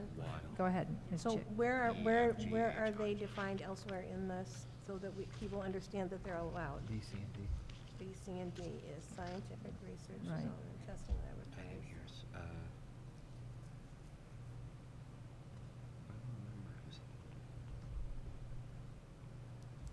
Do you have a take on that, Ms. Dumshaw? They seem kind of out of line. So, office and, I'm sorry. Oh, I'm sorry. My take on them is that I recommended removing them. I mean, they're kind of odd, and they're not really uses, they're nouns. And I don't, like, space vehicles and parts is not a use. And so, yeah, I think that all of those could be much more clearly put under the scientific, business, and industrial uses. I also, while we're at it, think that we could take out N also, the last one, administrative, professional, and business offices. When they are required in service of the RTM district, then they're permitted accessory uses under 2C, And when they're not, then we expressly want to keep non-compatible uses out of that district, so I would take that out too. I don't know about that. So one. I've got some reservations. Yeah. I got some reservations about removing N because I think it is a compatible use. Okay? Yeah. The only reason, not that I think it's incompatible, but I think that the purpose, there's a purpose.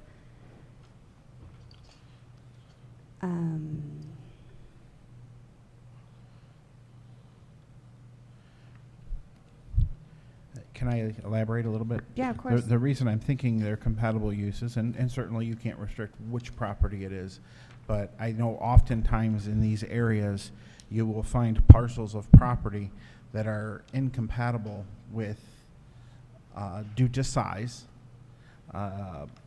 any type of substantial business, scientific, or industrial research, development, and testing. But certainly administrative or professional or small business office building may fit in just fine in that area and still look good and be compatible with it. I understand that I can't say you can only go on 2-acre parcels. I get that, but I don't find it as an incompatible use. I think I don't have a problem with it being an allowed use. I don't feel it needs to be a conditional use.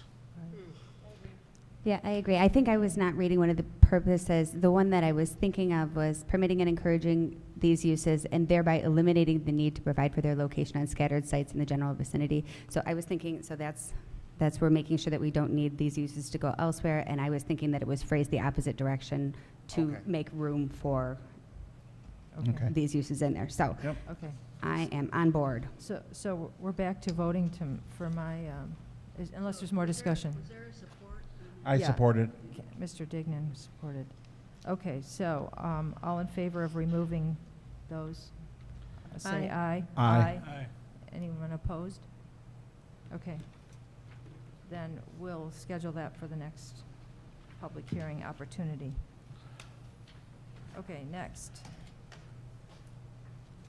And where's my agenda? Minutes. Minutes, yes.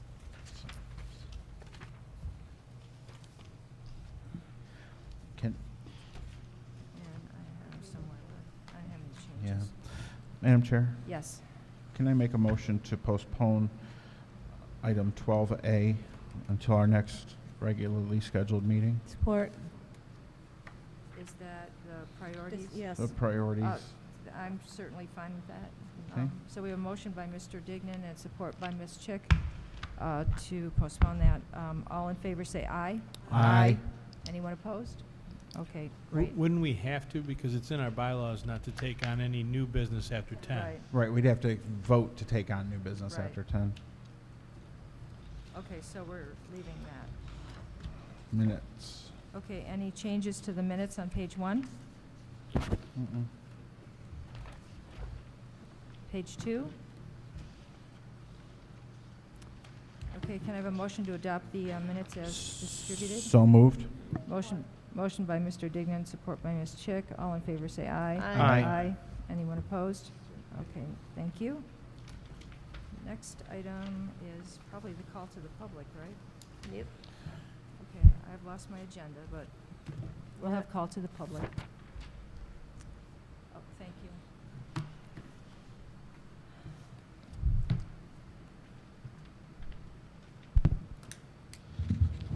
David Gordon, 5558 Helena Road. Another fascinating meeting at the Planning Commission. The devil's in the details. I think I would like to thank the chair and Trustee Chick for defending the master plan and not voting to weaken it. It's not surprising to me who voted to weaken the master plan. These are the folks that really don't hold it in very high esteem and would like to change it so that they could get their friends, the Biltmores, to come into the community. For years and years, this community had 6 out of 7 votes to pass the master plan. Then 5 isn't good enough, but you guys want to have a simple majority. So at this point in time, the game plan is let's get somebody else off the planning commission so that we can have it stacked, and then have the master plan changed, and then say yes to anybody who wants to turn farms into subdivisions. I think it's shameful. I find it especially disturbing because there's a specific member of the planning commission who's always lauding the efforts of our armed forces because they keep us free and allow us to have these conversations all the time, which is kind of like flag waving, which I think has its place. But when that same member decides to make every effort he possibly can to reduce public noticing, I think that's hypocrisy. You say that the master plan is just a document. One of our planning commissioners said it's just a recommendation to the board, so fine, 4-3 would be an okay vote to have. This isn't just any document. I don't know that the Board of Trustees makes a vote on anything that's more important than what the master plan is.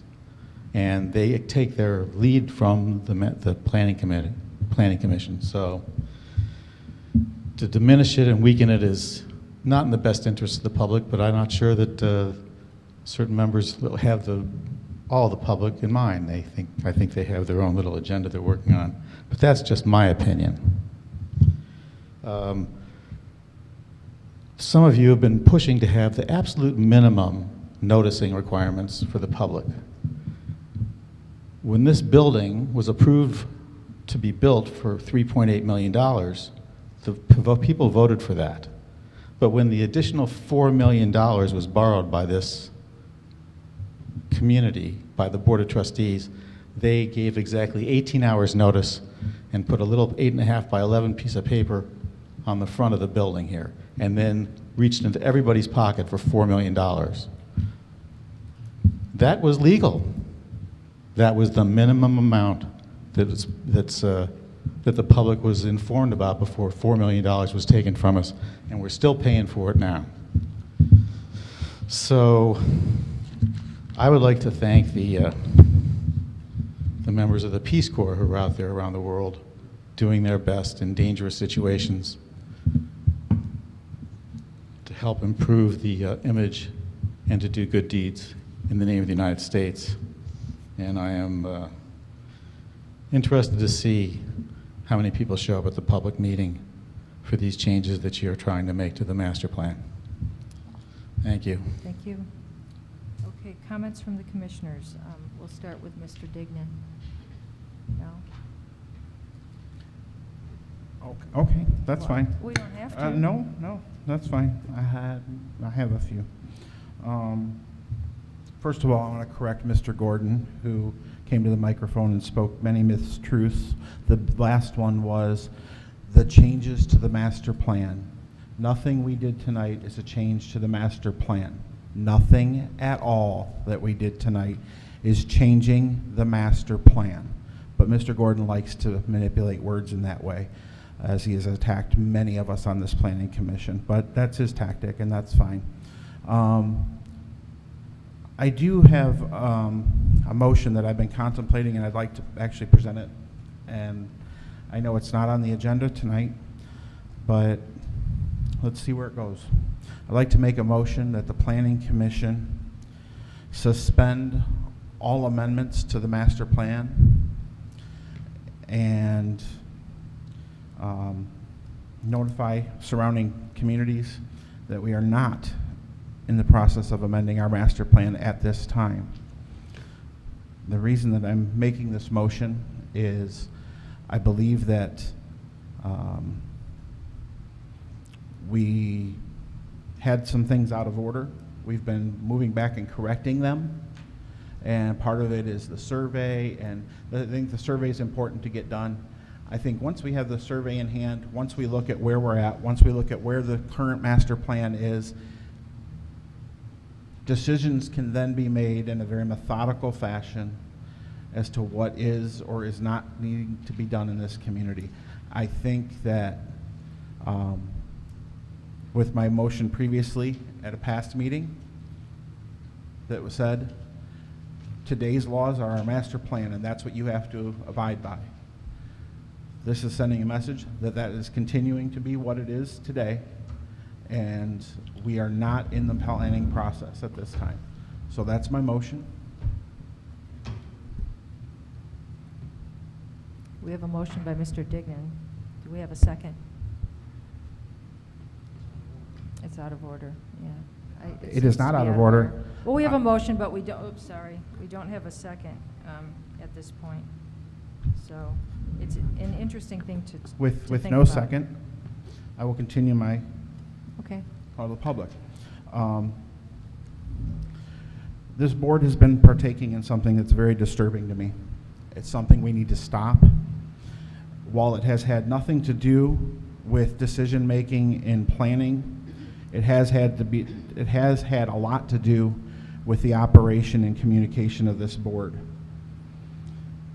All discussions and decision-making that this board makes needs to be done here at this table in the public eye. It cannot continue to happen over email with carbon copies to every commissioner, with replies back to every commissioners. It can't happen that way. It has to stop.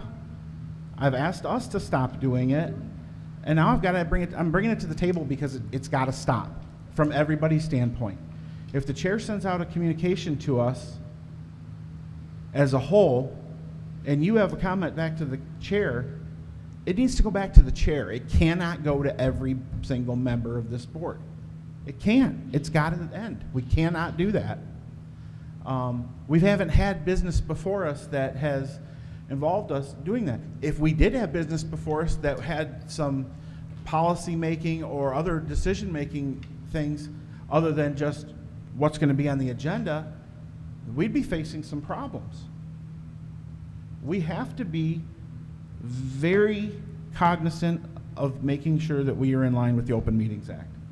And I think that that has been, whether or not it clearly violates it, I don't know. I don't believe that it's within the spirit of what the Open Meetings Act is there for. So I'm sorry to spring that on my commissioners. It's just something that's very important to me. I think it's very important to the public, and I think it needs to, you know, and it's easy to fall into doing that. So, all right, thank you. Thank you. Ms. Chick? I'm a little confused because I might be left out of the loop because I don't get a lot of emails from anybody on the board or the commission, so I'm not sure exactly. And I don't want to get into a discussion about it. It's late. But I'm not aware that any of us have made a decision behind the scenes that isn't discussed at the Planning Commission level. So having said that, Small Business Saturday, November 28th, please, please, please patronize our local shops here, and they need your support. And I also want to send prayers. I think we should all send prayers to the people in France and the people around the world that are victims of terrorism. It's very sad. That's all I have. Thank you, Janet. Well said. I agree with you, Mr. Dignan, about that. Sometimes I will send something to a person on the board, and then everybody's copied on the reply to me instead of, anyway. So I appreciate that. It just needs to stop. It just needs to stop. It's not appropriate. So anyway, thank you all for the discussion tonight. I know it took a long time, but and I do apologize, Mr. Iaquinto, again for my outburst. Mr. Stanley Joe. Well, I'd like to make a few comments. First of all, we have on a regular basis people that come up to our podium to speak to us, not just to us, but to the Township Board too, stating that they were prior Planning Commission members, they're prior board members, and it amazes me that after all this time, and during the time they served on there, how little they actually understood what their jobs and duties were. They still, even to this day, come up and speak like they have some knowledge, and they still are clueless about what their jobs and duties were when they actually sat making decisions. And for people like that to come up and make criticisms of people that are trying to do the right things and act in the right and appropriate manner that's hypocritical. I do take offense to the fact that I do, on a regular basis, make sure that people remember our men and women in uniform, They are the ones keeping us safe. And for anybody to say that that's flag waving is ridiculous. That is just basically making a comment so that people out in the audience do keep men and women in their thoughts and prayers. That's exactly what it is. It also came attention to me that there's somebody that's putting a blog out there about our meetings. And I happened to look on it today, and I want to make this perfectly clear to that individual, is that they're making some idiotic comments. Not only are they putting false statements out there, but like tonight's meeting is basically saying that Manager Fink is driving all of the changes that are taking place is absolutely ridiculous. He is a person that is here in order to help manage our community. His input is very valuable. We asked him for input to help us make decisions. To say that he is driving anything is a ridiculous comment. Stupid, idiotic, whatever term you want to use. The person that's putting that out there is putting out false statements. They should retract them. They owe Mr. Fink an apology. And I just want to thank you, Mr. Fink, for the input that you do on a regular basis to help us be able to make decisions. And please remember our men and women in uniform. They're the ones making us safe and allowing us to have this free expression of communication. Madam Chairperson, Madam Chairwoman.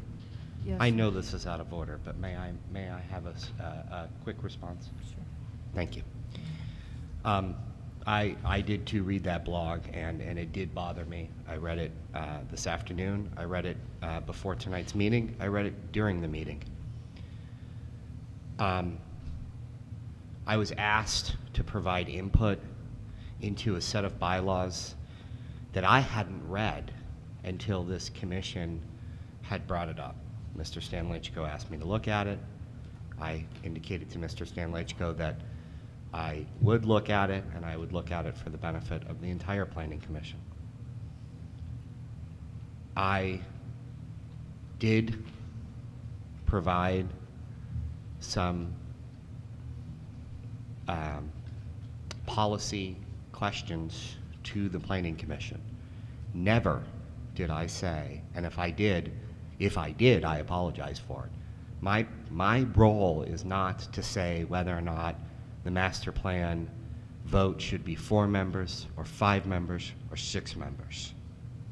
My role is to say that in reading through those bylaws, that was a critical issue that deserved review. Because I don't think that any of the members of this board, maybe with the exception of a few, but I would say that many of the members of this board didn't know that that standard was there. Personally, I haven't given you my opinion as to what that vote should be. And for the individuals who are putting out that information as though I am creating policy, when literally if you read the precise language that I wrote in the memo, it clearly states this is a policy issue that deserves debate from the Planning Commission. It never gives anywhere in there an opinion of what should be done. I find it, I think it's appropriate to critique when people are wrong and based on fact. I find it really, really upsetting and certainly very stressful when I am doing my job for the benefit of not only the Board of Trustees, but for the Planning Commission, and I get attacked. This is not my vote. It's this Planning Commission's vote. And I did not know that Mark was going to say that. I did not. I guarantee you I had Scout's honor, no understanding, no recollection that he was going to mention that. But I was reading it tonight and was appalled that the attack is on me personally for a policy issue of the Planning Commission and policy issues of the Board of Trustees. I think you guys had a good debate, and I applaud you for the debate. I have my own opinion of what that vote, if I was making that vote, should have been. I will tell you that it was not a majority. I think I would have agreed with the 2/3, but that's not my choice.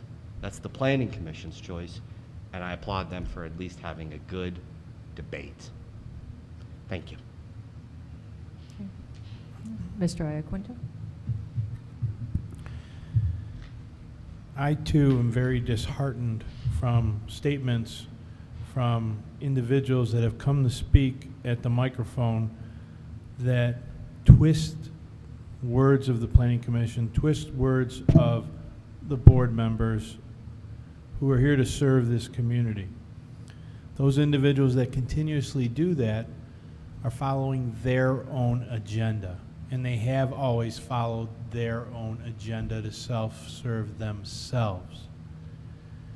And they want to use more time than are allowed.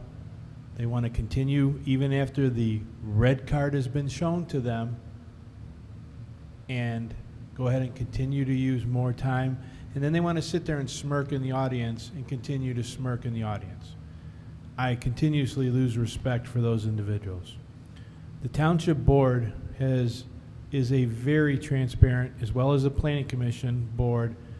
All of our meetings that are taken part of for the benefit of the residents of this community are televised, and they are taped, and they are aired, that any resident can pull them up at any given time.